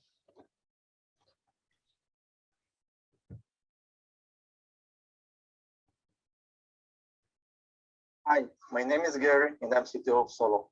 When walking outside, I always wonder, why don't we harvest more solar energy from cars, buildings, sunshades, or even food crops? It's a huge dream to harvest all this energy from all these surfaces. Achieving this goal requires technological innovation and a novel business approach. We plan to make this true by collaboration with manufacturers. In SolOr, we are not going to fabricate solar cells. Instead, we want to bring to our partners and customers the ability to integrate solar cells on different platforms. For example, many new buildings have glass or metal panels on their walls. These are called cladding materials. We will sell to the cladding material producers a paint that will make their products photovoltaic, and they will pay us 100 euros per meter square. Now, the cladding material market is a huge market. Globally, it is estimated as 300 billion euros per year. By 2025, we will approach 2 major producers in the Israeli market, and this will bring us to a revenue of about 10 million euros per year. By 2029, we plan to achieve 1% of the global market, which will bring us to 1 billion euro milestone. In photovoltaic industry, we like to compare the prices of different models, but actually in conventional building integrated photovoltaic system, the price of the model is responsible only for about 10% of the final cost. By integration of photovoltaic elements on existing platforms, SolOr cuts down the supply chain, customer acquisition, and structural components. This can reduce the price of the building integrated photovoltaic system by about 100 euro per meter square, which is equivalent to about 30% of the installed system cost. You must be wondering how these elements are fabricated. We will provide to our customers and partners the paint and equipment for application of this paint on their product. The fabrication process is as simple as conventional spray coating. Our partners will load their product into our machine and get photovoltaic active product on the other end. Eventually, they will market, ship it, and install photovoltaic integrated products using the same resources as their conventional products. This will improve access to the market and reduce the soft cost of the installed system. Besides that, spray coating is a scalable and flexible fabrication process that requires very low investment compared to other fabrication methods. We learned some very important points from our market validation. For example, for building integrated photovoltaic systems, the aesthetics of the product might be more important than the efficiency. When we started this project, we considered a roll-to-roll process because we focused on reduction of fabrication costs. But the costs like marketing or installation are responsible for more than 70% of the final cost. while the model production is responsible only for about 10% of the final cost. So in some cases, it's more important to reduce the soft cost than to reduce the fabrication cost. Finally, we learned that cladding material producers are eager to get into the building integrated photovoltaic market. Providing them a scalable and flexible fabrication method will definitely help them to make this step. Our beachhead market is usually cladding materials producers. By getting to about 20% of the market that represents 100,000 meters square per year, we expect to get a profit of about 8 million euros per year. The fabrication process of conventional silicon solar cells requires a lot of energy. Typically, this energy is supplied by burning a huge amount of coal, which contributes to CO2 emissions. Our technology is expected to reduce CO2 emissions by 75% compared to the fabrication of conventional silicon solar cells. Finally, this is our team and dream. Dr. Shalomit Zamir has more than 20 years in management of R&D team. I have a PhD degree in physical chemistry, and my research focused exactly on the challenges that are essential to be resolved in this project. Dan Belensky, a veteran entrepreneur and former CEO of Applied Materials, focuses on strategic planning of our company. And finally, Professor Prashant Kamat, a world leader in the field of nanotechnology for energy applications, accepted to serve as our scientific advisor. Our main goal is to change the way the photovoltaic systems are distributed around the globe. Just imagine how solar-powered world will look like. Thank you very much. Thank you. Thank you, Team SolOr, for that. Jury, over to you. No, sorry, it's not very clear for me. What is it that you sell exactly to the cladding customers? We provide them actually two components. The first one is the paint with nanoparticles that make the surface solar. And the second one is a machine that applies this material on the surface. So it's like a print and the printing cartridge. Okay, cool. Okay, cool. And what are the nanoparticles made of? Copper, indium, gallium, selenide. All right, cool. Thanks. Will there be like any cost barriers involved in developing mass production techniques for these nano-enhanced cells? For example, like the use of say like cheaper raw materials would allow costs of commercial solar cells like to go down? No, actually, the most expensive step in our case is the deposition of nanoparticles on the surface. But we have to remember that the equipment that we need, the investment in the equipment is much lower compared to other methods. And when we look at the overall cost, when we look at the bottom line of the system that's installed at the final client facilities, it will be about 30% lower.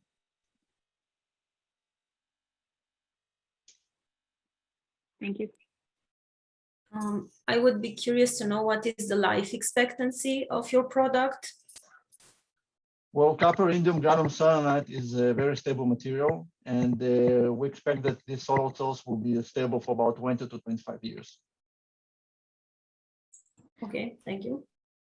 Hello, I would love to know a little bit about the competitor landscape. Have you got competition, if not using exactly the same technology, producing something with a similar effect? You talked a little bit about relative ratios, but I just wondered what else you're aware of in the pipeline that could be coming up, for instance. Yeah, so when we're talking about a solution fabrication of solar cells, today there is a new technology, perovskite. And this technology, it has very quick progress. They have high efficiency compared to copper, indium, gallium selenide solar cells, but they still have two very important problems. First of all, they are less stable. There is no stable perovskite solar cells today. No perovskite solar cells that can survive 20 to 25 years like copper, indium, gallium selenide. And the second problem is that all of them have lead in them.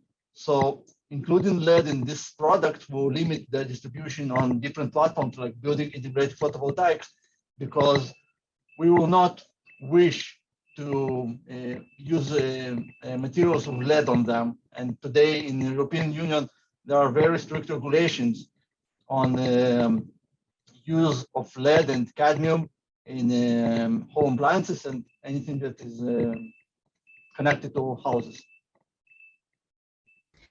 One other question, forgive me if it's really stupid. Oh, sorry.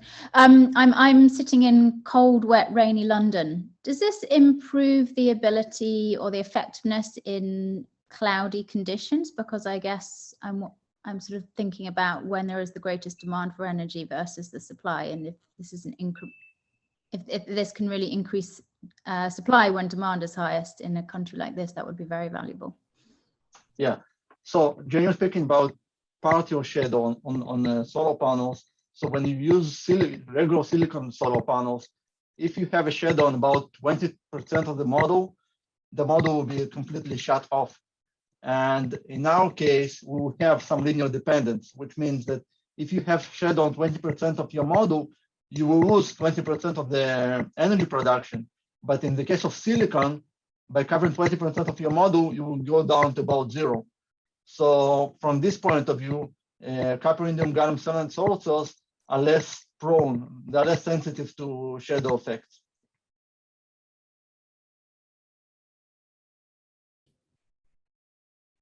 So, maybe you can tell us when your product will be market ready. Where are you now, and when will it be on the market?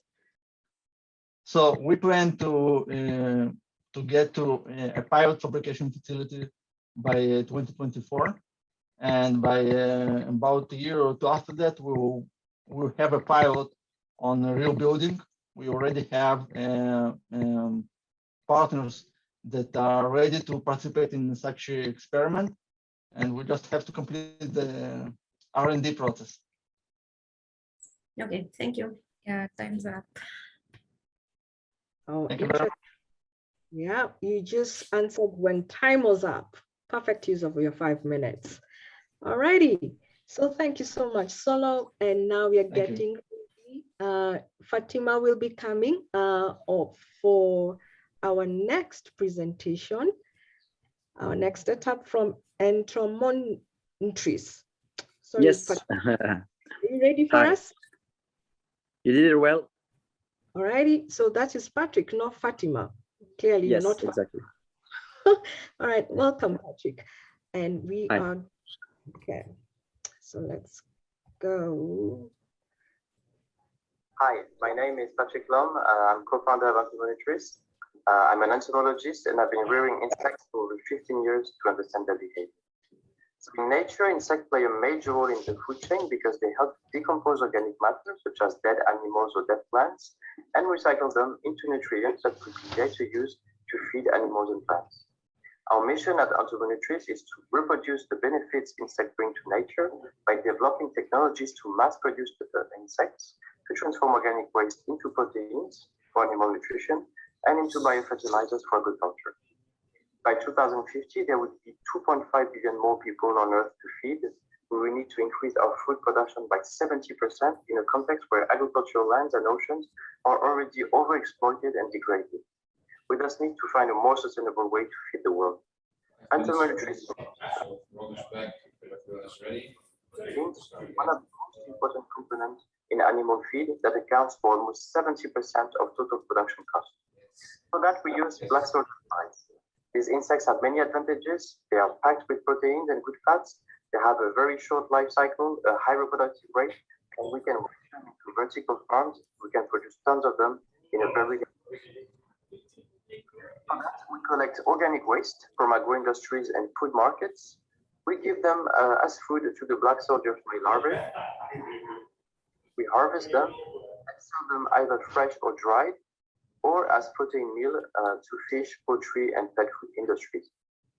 Our main competitive advantage is the circularity of our economic model based on the revalorization of organic waste as nutrients that can be used back to feed the animals and plants from which the waste comes from. The world feed market represents $400 billion. Currently, we are focusing on the pet food market at first, Although it represents a small amount of total world feed production, it's still a huge market with a very high value.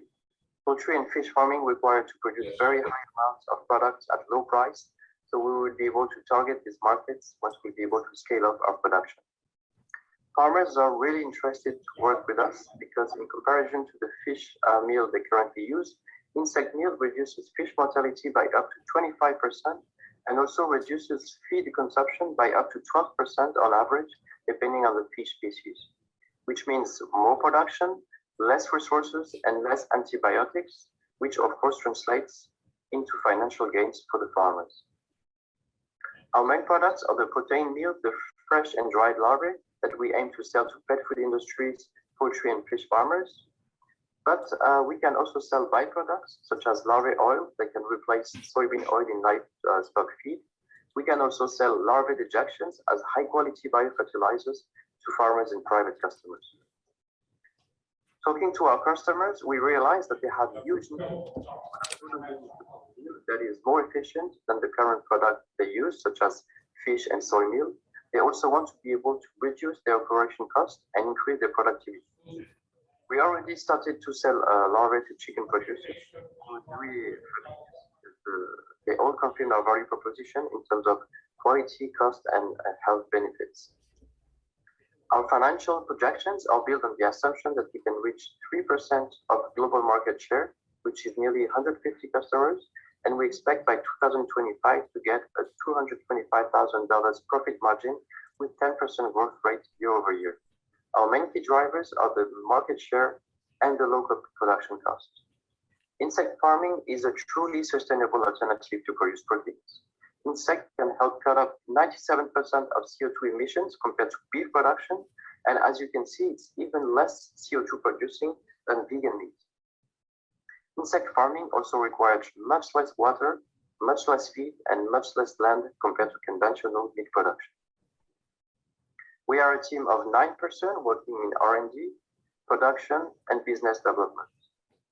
Our dream and goal is to make a difference, and for that we need to raise enough funds to scale up our production to reach up to 35 tons of waste treatment per day for a production of 7 tons of insects.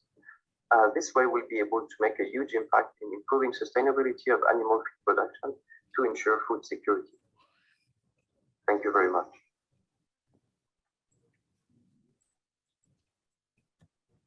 Thank you. Thanks. Yuri, over to you. Can you talk a little bit about the production of your insects? I know you said, for example, that you would use much less water, but are you, for example, using like fossil fuels for heating and cooling of the facilities where you grow them? No, I mean, for now, we are just using some gas for sanitizing the larvae, and some electricity to keep the ideal climatic conditions, and to, for example, dry the larvae. But we don't use any fossil fuels for now. And we plan to very soon start to use solar energy, because we are based in Marrakesh. We have sun all year long, and we will start soon to exploit solar energy to further reduce our energetic footprint. Thank you.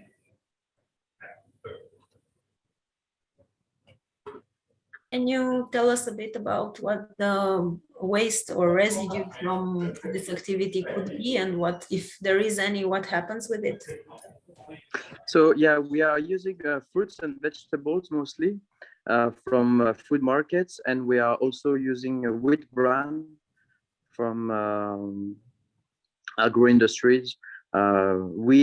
Morocco is one of the biggest, it is actually the biggest consumer of wheat in the world per person. And so it's a huge, there's a lot of waste from the wheat industry. And so we are basically mixing wheat bran with the fruits and vegetables. But there's a lot of research ongoing to really identify what is the best formulation to feed the insects, to make the best of them. But this is basically what we use. Okay, but I meant at the end. So what is the waste generated by your plant, if there is any? What is, sorry, I didn't understand. The waste generated by your plant. Oh, yeah. Yeah, so there's basically no waste because the larvae will eat all of them, and the dejections of the larvae will be reused as biofertilizers. So basically, there's very few waste, just a bit of water, water waste from the humidity of the dejections, but we're able to exploit everything, the dejections of the larvae themselves, and even the adults, that because we exploit the larvae for the proteins, but the adults we can exploit them also for the chitin. It's a molecule that is in high amount in the cuticle of the insects, and this we can use them as a biomaterial, and we plan to develop further research in this direction. Okay, thank you. Are there any, and how do you sort of contain any biological risks, whether that's, I don't know, a disease wiping out all of your insects or certain things entering the food chain?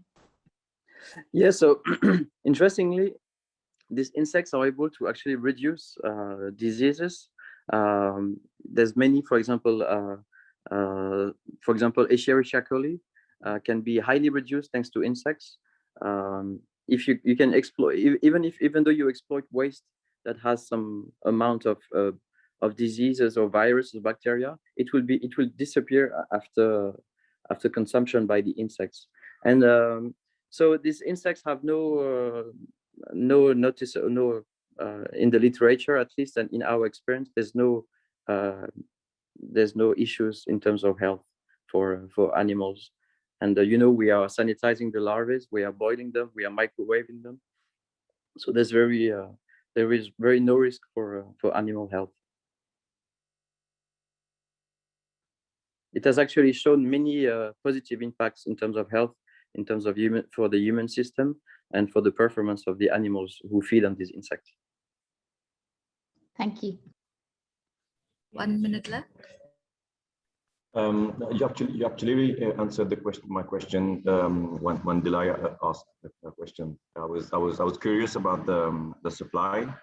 So from what I understand, if you want to scale like big, because you're the number one consumer of wheat, you don't foresee any shortage of supplies. I mean, we are not using wheat flour. We are using wheat bran, which is a byproduct of agro industries, and so this byproduct is produced by tons. And so really, there's no issues locally to get access to this byproduct. Okay. The time is up. Fantastic. Thank you, jury members. Thank you very much. Yeah, good stuff. We're tracking on well. How is everyone feeling? We are good? We're supposed to have fun here, right? Yeah, so I hope we're all getting excited. And so definitely so many amazing ideas. Yeah, so at this time I want to stop share. Let's put our screens back. Now I want to see your lovely faces once again. How are you guys? Yeah, are you there? Are you breathing? I think what's important is if you are breathing, because sometimes you can be so tensed up as you're looking forward to that. Okay, all right. So now we are getting ready for. We've done 7. I want us just to do a simple stretch, and this is also especially for our judges. They've just been sitting and putting together. So let's do a stretch, and then we give them 2 minutes for them to consolidate their quick thoughts. Sorry, guys, I should have done this after, but here we are, right? So let's do this. Miguel, I can't see you. Zamir, I can't see you. Nuno, where are you? Let's see who's not there. Hilton, hi. Anna, how are you? Let me see your lovely faces. There you are. Madalena, we are waiting for your lovely face. Okay, yeah. Alrighty, so let's quickly do this and then come back. So let's go forward, stretch your hands forward and up, and twist it to your right, twist it to your left, and then give it a good high 10. Alrighty, Good. So fantastic. So jury members, we are giving you 2 minutes. Compile all that, and then we come back to Deborah. Deborah from Kiapembe Energy. How are you, Deborah? Where's Deborah? There she is. There she is. Deborah, we are coming to you. So in 2 minutes. Okay, breathe in, breathe out.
All right.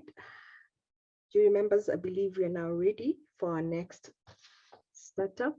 And our next startup is Kiapembe Energy. And our presenter will be Deborah. Miss Deborah will be presenting.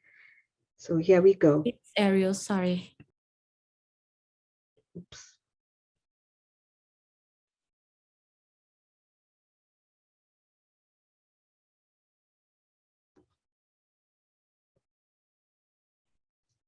All right, let me do that again.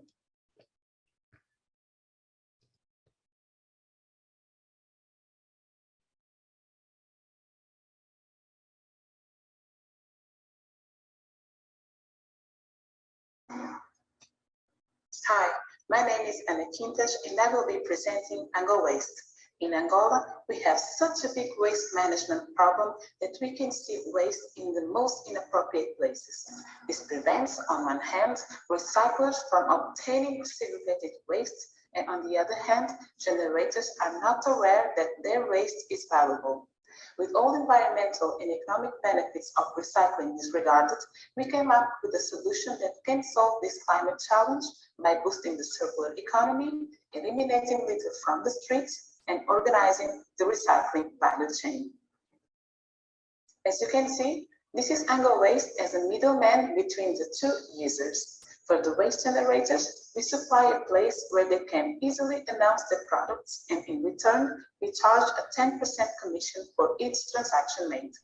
For the recycling industry, Jennifer, it's the wrong video. One to multiple waste suppliers by charging a month of 12 euros. Sorry. Sorry. Yeah, it was a wrong video. It was from Angowaste. Can you play the one? Yeah. Apologies for that. Yeah, can you play the one with Kiapembe Energy? And Jennifer, can I say one more thing? I will be presenting today instead of Deborah. Who am I speaking? Ariel? Yes, yes. All right. Okay, Ariel, no worries. That's fine. And I do really apologize for that, Kiapembe. Ariel, do forgive me, okay? No So worries. Okay. Okay, no worries. Let's get on it. Oops. And here we go.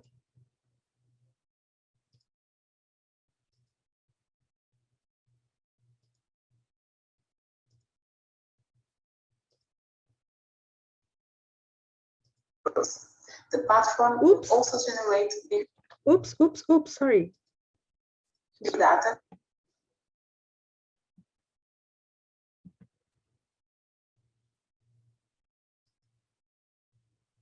If it's easier, we can present after this one. That's okay. If it's already going. No, I think we got it. Just 1 minute, I think we got it. Let me see. Okay.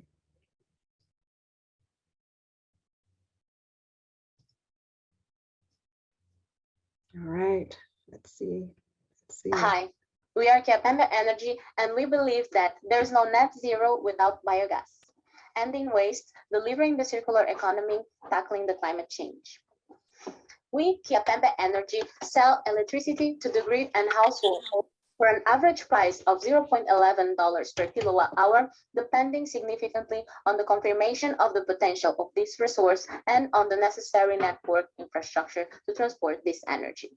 Talatona was chosen as our beachhead market because it is a thriving place for businesses and people with a relatively young and employed population who are not afraid to innovate. We start with the refurbishment of the Molenvos landfill, providing electricity for 1.5% of our market share by 2023, meaning more than 1,500 households electrified.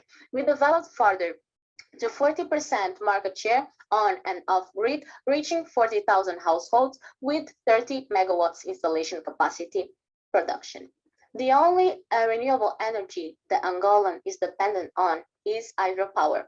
Apart from that, it depends on fossil fuels, natural gas. So the projects of energy arising from other sources like solar, wind, and biomass are called the new renewables. Kiapembe Energy aims to save 82.5% of the standard price of estimated biogas for Africa and 58.5% from the other new renewables, solar and wind, meaning minus 380 kilowatt hours, dollars per kilowatt hours and minus $117 per kilowatt hours per calendar month, respectively.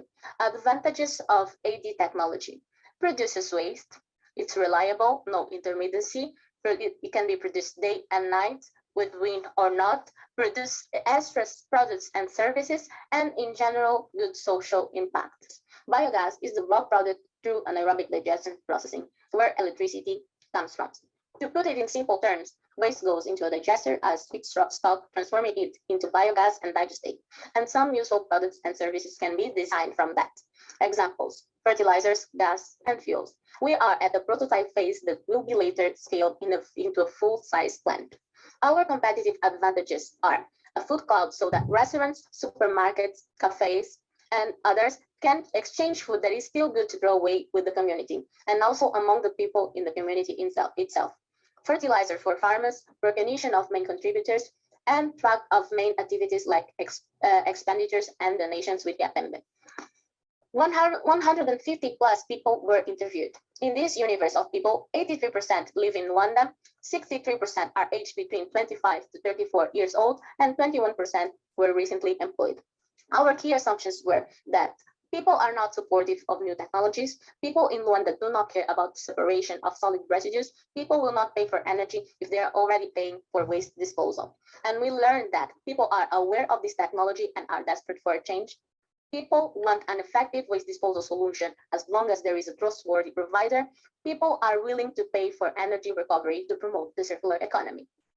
Financials. We intend to hit 40% of our beachhead market in year 5 of production. This means that we are going to electrify 40,000 households, which translates into 40,000 customers ending with a profit of $27 million.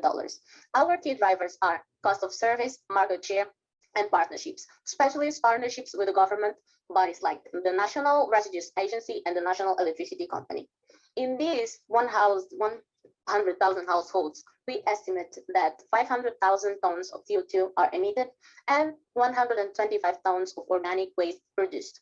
The CO2 net emission compared to fossil fuels will reduce by 17.5%. This means less 87 and 500,000 less CO2.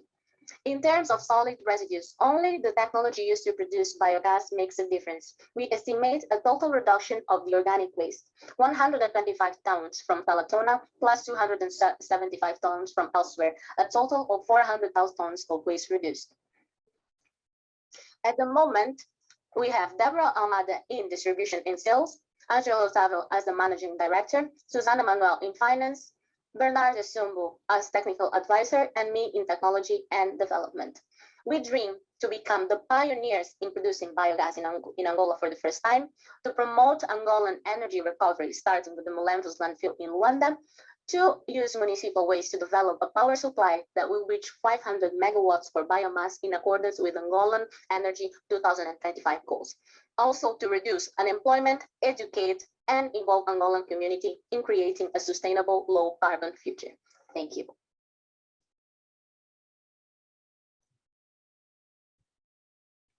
Thank you. Thank you, Ariel, for that. Jury, over to you. Could I ask a question, please? Yeah. Thank you. Thank you so much for your presentation. I wondered how you think about biomass in combination with other fuels like solar, which of course don't emit carbon dioxide and biomass does. So how do you think about this working in combination with those other solutions? Well, we have thought about that, but this will not be something for now. Maybe in the future, when we are more stabilized and we can think a combination of wind and solar with our anaerobic digester as well. But at the moment, our only focus is the anaerobic digester, because we think that the main problem of our country is the waste that is disposed. So we want to reduce the disposal of these wastes, at least the organic fraction, and also give back electricity to the community. Thank you. Thank you. And is your solution scalable, or is it something that will work only for your country? How do you see it? Biomass, anaerobic digestion technology, it's a well-known market worldwide, but it would be the first time in our country. There are no other companies that are doing that. So we are starting that with our country, and we can expand in the future to the surrounding countries in our continent. In fact, we had someone from another country that asked us how to do this that we are doing. So that's something, if I see that people are interested, we see that people are interested, we are going to, of course, do that. Thanks. Thank you. A little bit about the experience of your team. Excuse me? Can you talk a little bit about the experience of your team? So we are, as the co-founders, me, Deborah, and Angelo are chemical engineers, but I am doing at the moment an MSc with the renewables. So I am experienced in all types of renewables, but my passion is towards biomass linked with the anaerobic digesters. And also we have a technical advisor that has experience in not in the anaerobic digestion technology, not in the anaerobic digestion technology sector, but he has helped us develop the prototype, and it was the subject of his thesis in 2020. Thank you. How far from you from having your final product, as you have the prototype now, and that you're targeting 1.5% market share in 2023? But what do you do between now and 2023? So we intend to develop, improve our prototype further by the end of this year, and next year start with the scaling up. And we are going to try and negotiate with the government to refurbish the landfill that they have. So doing something like that would take us from 8 months to 2 years to develop. 1 minute is left. Thank you. Do you know of any people who've done something similar in other countries, and have you managed to take any learnings from them? Our main, how can I say, role model in Africa would be Kenya, because they have a plant, the George plant, that is the first, oh, sorry, I was muted. So our role model in Africa is a plant in Kenya, a George plant, that is the biggest anaerobic digestion plant in Africa, I guess in the world as well. And we also take examples and learnings from especially companies in the UK, which is our focus as the main one. And then as a regional role model, we have the plant in Kenya. But we are also getting trainings and other overviews from companies in the UK. Time is up for Kiapembe Energy. Thank you, well done. Thank you very much. Thank you, Ariel, and good use of your time. Good use of your time. Fantastic. So, ladies and gentlemen, I would want to just give you the pleasant news that we are almost there. We have 2 more startups to go for today. So now I want to give the jury members at least 2 minutes as we now prepare for the next 2 startups who will be, Angowaste will be coming. So jury, 2 minutes.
All right, and we are back.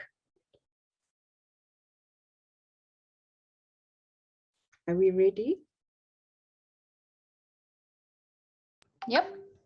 Excellent. Jury members, we are ready for our next presentation from Angowaste. Team Angowaste, are you ready for us? Anna, are you there?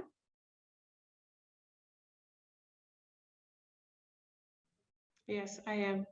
Thank you. All right, great. All right, so let's now go.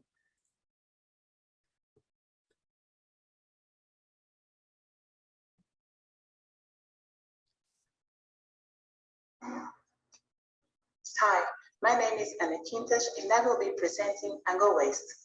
In Angola, we have such a big waste management problem that we can see waste in the most inappropriate places.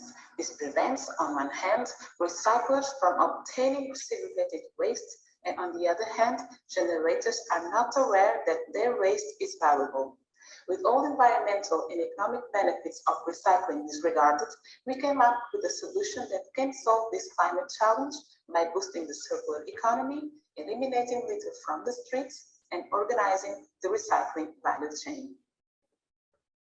As you can see, this is Angowaste as a middleman between the two users. For the waste generators, we supply a place where they can easily announce their products, and in return, we charge a 10% commission for each transaction made.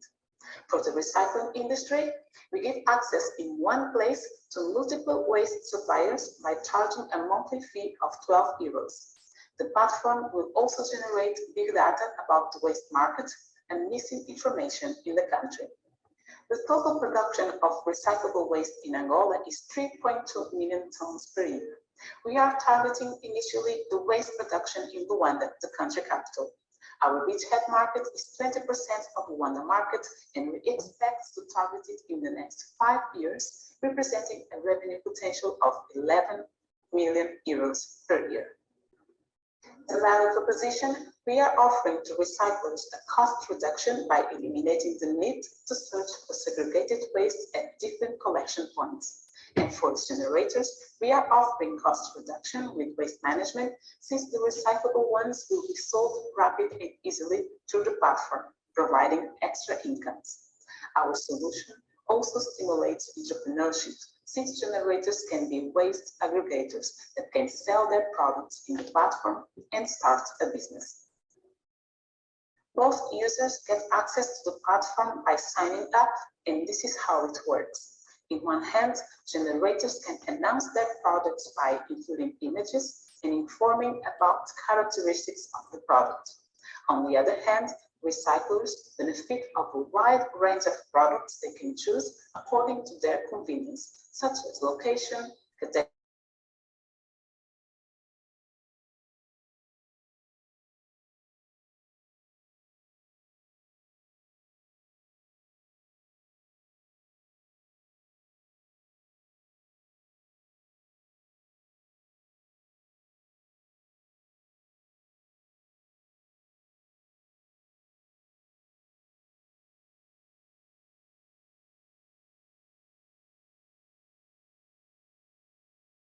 has opened. In this sense, our key drivers are number of tons transacted per customer, price per ton transacted, and internet coverage so users can log into the platform. If we expect a market of 200 companies and a market share of 20%, we end up with a profit of approximately 1,120,000 euros in year 5. Regarding the climate impact, here we can see the carbon emissions savings by recycling some of the waste that will be transacted on the platform. Aluminum is the most impressive, as recycling 1 kilo only sends out to the atmosphere 11% of CO2. In our year 5, we expect to save more than 13,000 tons of CO2 emissions per year. We are a multidisciplinary team with experience ranging from 5 to 18 years. We dream to be part of the solution for the waste management problem in Angola. By boosting the circular economy, we will contribute for rising the employability levels, entrepreneurship, and diversification of the economy. And we dream on having both environmental and social impacts by being economically profitable. Thank you very much.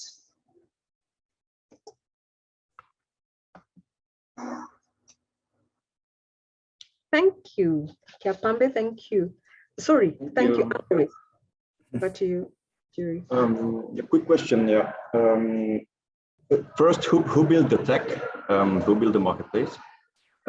Firstly, and secondly, I think you mentioned subscription of 12 euros. Is it monthly or yearly? And how did you derive this number? How did you get this 12 euros number? I didn't understand the first question, but the second one, we end up with 12 euros because asking our customers in the interviews, we asked what is the amount that they think it's good to charge for every month. So it's 12 euros per month. So the first and question. the first question was who built the tech? Did you build the tech yourself? No, we have developers in Angola that we are still working with them. So they are the ones who are developing, and we have in our team someone with IT skills, which is the one who has the main interaction with the developers. So that's how. Okay, thank you. Thank you. Who is included in your waste generators? Are you including there also brands, for example? Waste generators in the first instance will be companies and every restaurants, bars, any kind of entity that generates wastes in their activity. But also we encourage individual people who have the capacity to aggregate waste in a place. They can do it and sell it through the platform. So that's why we say we can boost the circular economy, entrepreneurship, and employment, because individual people, if they are able to aggregate waste in a considerable amount, they can also announce it in the platform. But in the first instance, it's the companies that pay for someone to pick up their waste, which are the ones that we are seeking to be the users. Thank you.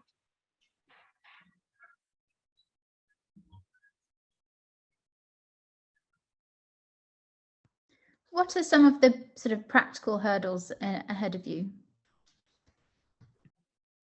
Hurdles is difficulties, I'm sorry. That's right, yes, things you need to overcome. Yes, I think that the main difficulties, it's probably make people to understand that waste can be commercialized in the digital platform, because we see that the waste is commercialized in an informal way. We can see waste around the place in the country. We see people transporting the waste in many different conditions. But I think that the difficulty probably it's validation and way it's to sell it in a digital way, probably.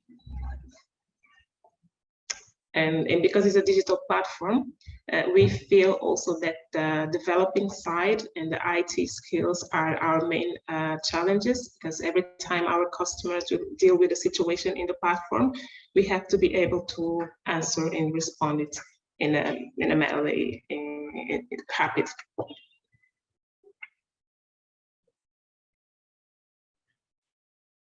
How do you see the job potential in that space? The job potential is an indirect, is because if we boost the circular economy, we expect to make the waste pickers to organize themselves in cooperatives, so they can formalize their activity and make it as their profession. And we also, as I said before, we are trying to make entrepreneurship, people to want to make a business in the waste industry. They can be waste suppliers in the platform. So this is the main ways we expect to boost employability and entrepreneurship. 30 seconds left.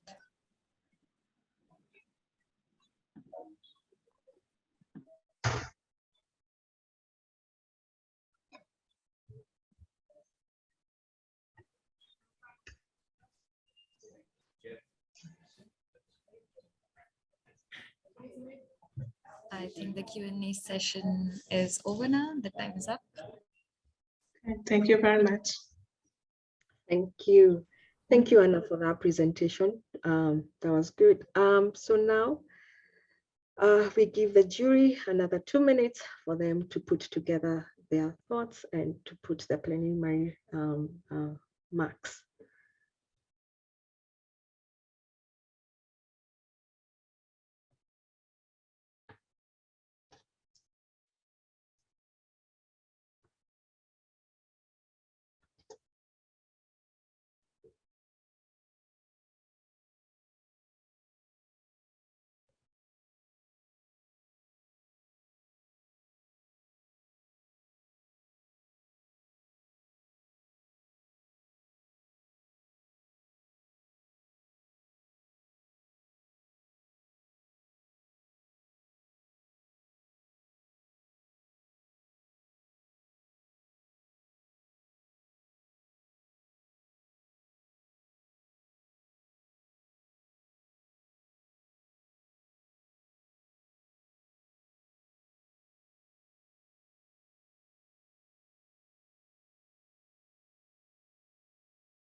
All right, and time is up.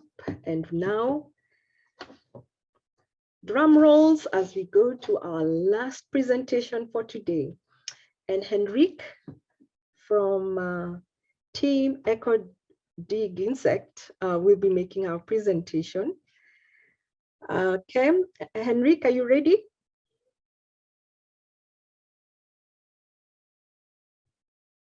Henrique, are you there to answer questions as soon as we finish your presentation?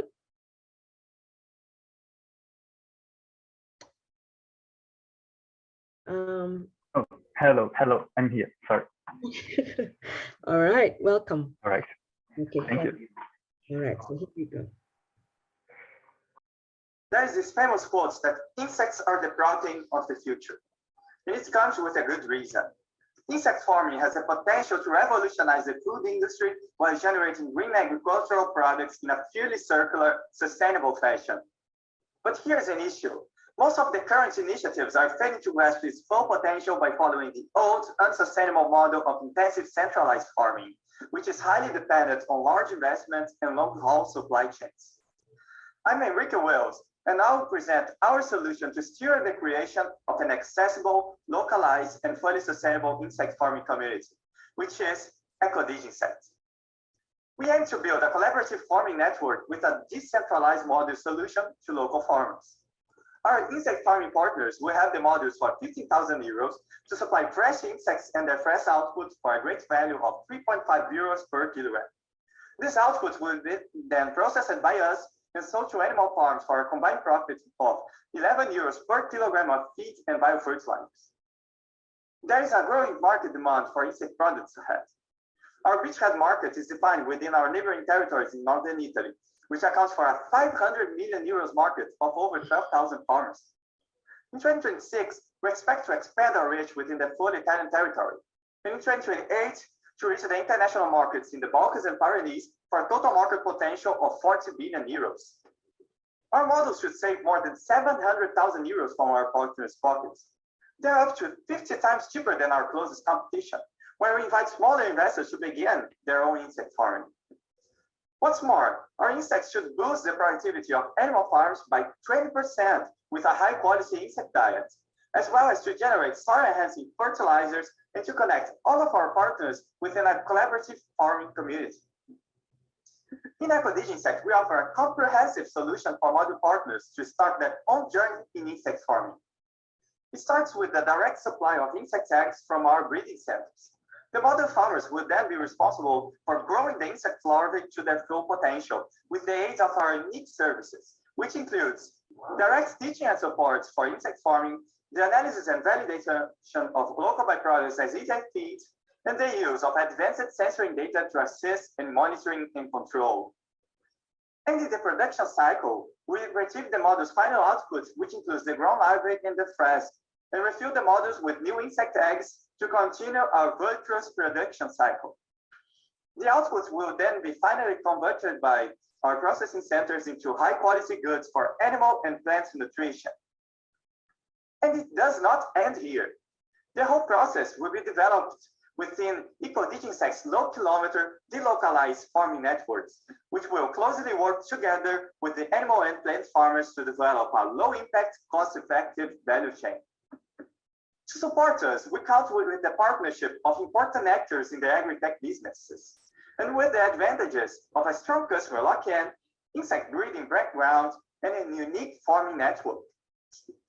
To discover our customers, we interviewed different players within Italy's animal farming sector. We tested our assumptions regarding the value created from byproducts, the drive for organic products, and feed price volatility.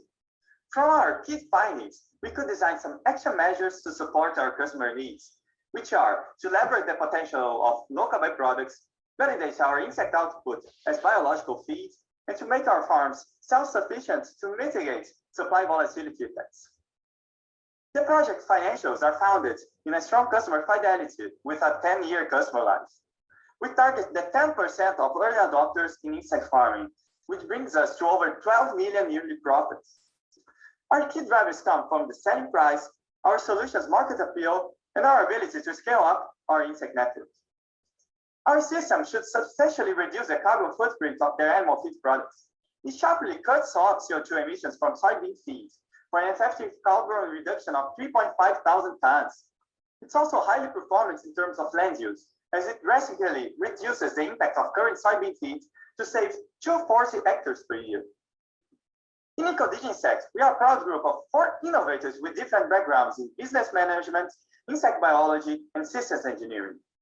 In the next 5 years, we'll have the goals to achieve the 30 million euros profits mark, to establish a zero carbon value chain, and as well as to establish a product line of Italian pasta with insect nutrients, and to have over 5,000 partners in our farming network. Thank you.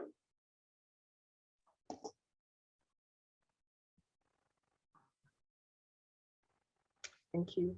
Yuri, over to you.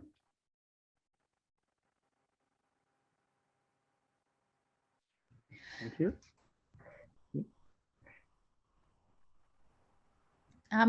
You compared with, you had a chart, I think it was your second or third last slide, comparing the CO2 impact of your decentralized system compared to a centralized system. Is that fully due to transport, or can you, or something else? I'm sorry.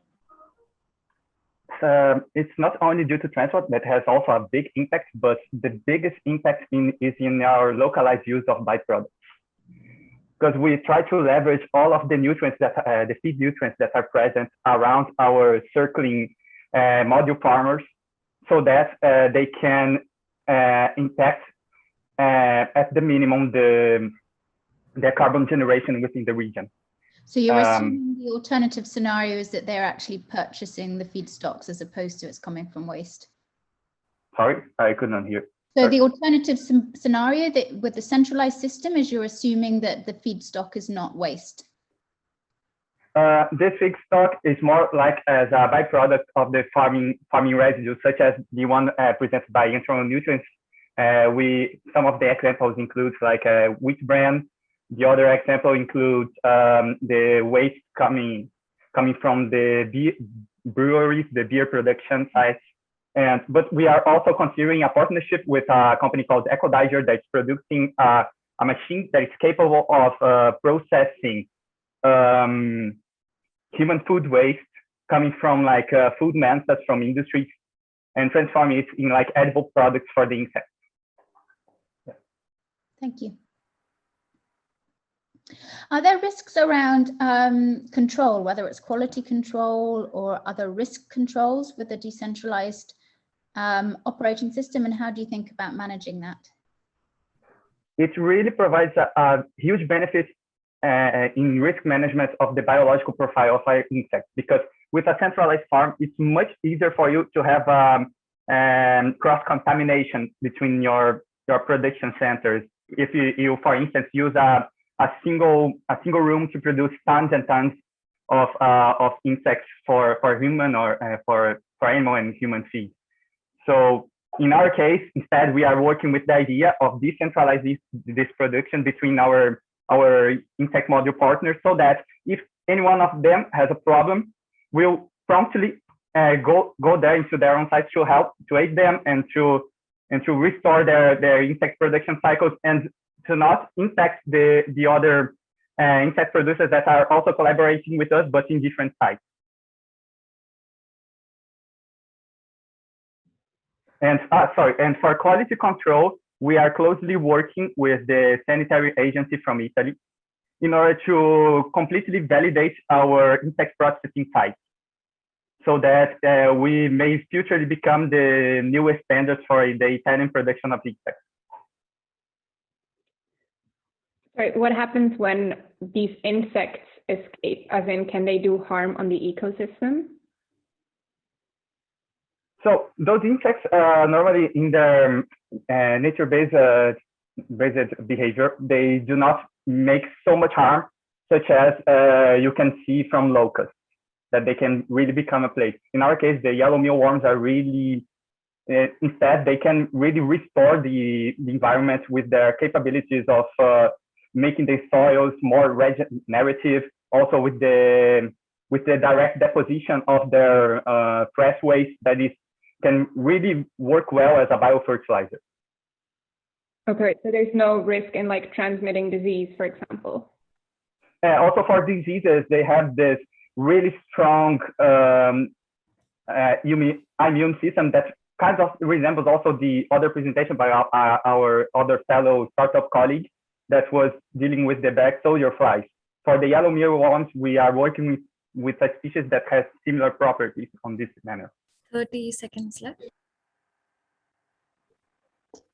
Yeah, quickly, last one. How can you be 50 times cheaper than the other decentralized competitors? Where's the trick?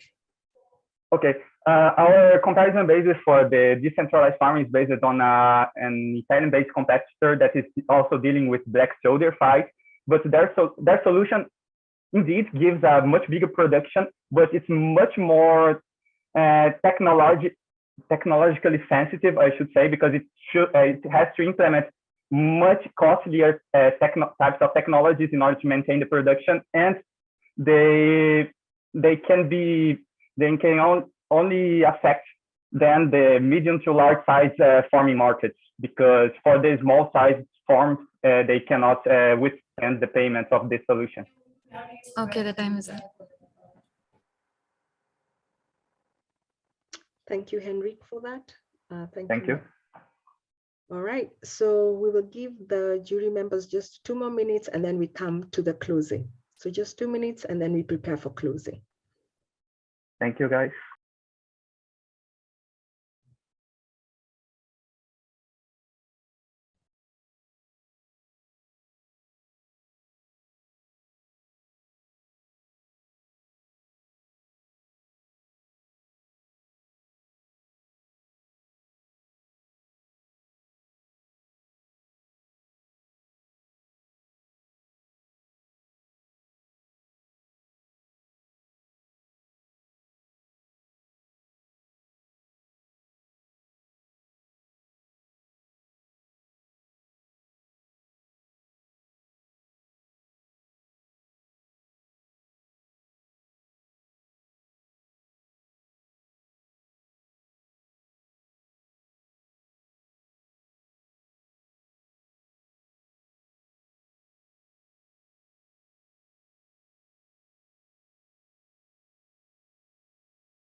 All right. I think our jury members have put together their notes. All right. And so at this time, I just want to say thank you. Yep. I want to just say thank you for all your pitches. So, I mean, seriously, guys, I mean, from all 10 of you, I can tell you that those were some awesome presentations that you have presented. And they were truly wow. I mean, if there was a way that we could even describe that, you can see from your pitches, the kind of work you've put in, the thoughts that are there, the kind of ideas that you've presented. Those were amazing ideas. And I want to just congratulate you in advance, even as we wait for the results. So kudos to each one of you. Okay, so well done to everyone. And at this time, I want to stop my presentation. And before I do that, I just want to just tell you that the judges will, after this, the judges will sit in and they will deliberate about those. We will pick two startups from here who will now be presented now for the global. And the results of that will be available tomorrow. Okay, so allow the judges to just spend some time on this one tomorrow at 9 o'clock Central. Did I got it wrong? No, that's right. And yes, so you can hear me talking with Aditi. Aditi is our room boss. So, so we will have, Aditi will also share with us the link to where all of you can be able to look and see from the ClimateLaunchpad website, those that, you know, will be able to see the results tomorrow, okay? So tomorrow you will be able to see and watch the pitches. So with that said, I want now to say thank you to everyone. And now I would want now to hand this now to our room boss for the final closing. Miss Aditi, over to you, madam. Thank you, Jennifer. And I would like to thank Jennifer to be our lovely moderator, all jury members, and of course, all the participants to put forward these ideas, which will take us to a greener tomorrow. That's it. Great job, teams. You pitched your socks off and the semifinals are now done. Fingers crossed. I wish you could all make it to the grand final, but it's not on me, it's on the jury. The top 2 teams from each topic win access to the grand final. There are 2 wildcards for teams that did not end up in the top 2, but impressed the jury anyway. That makes 16 teams to battle out for the global win, and all top 16 teams get access to the ClimateLaunchpad Accelerator.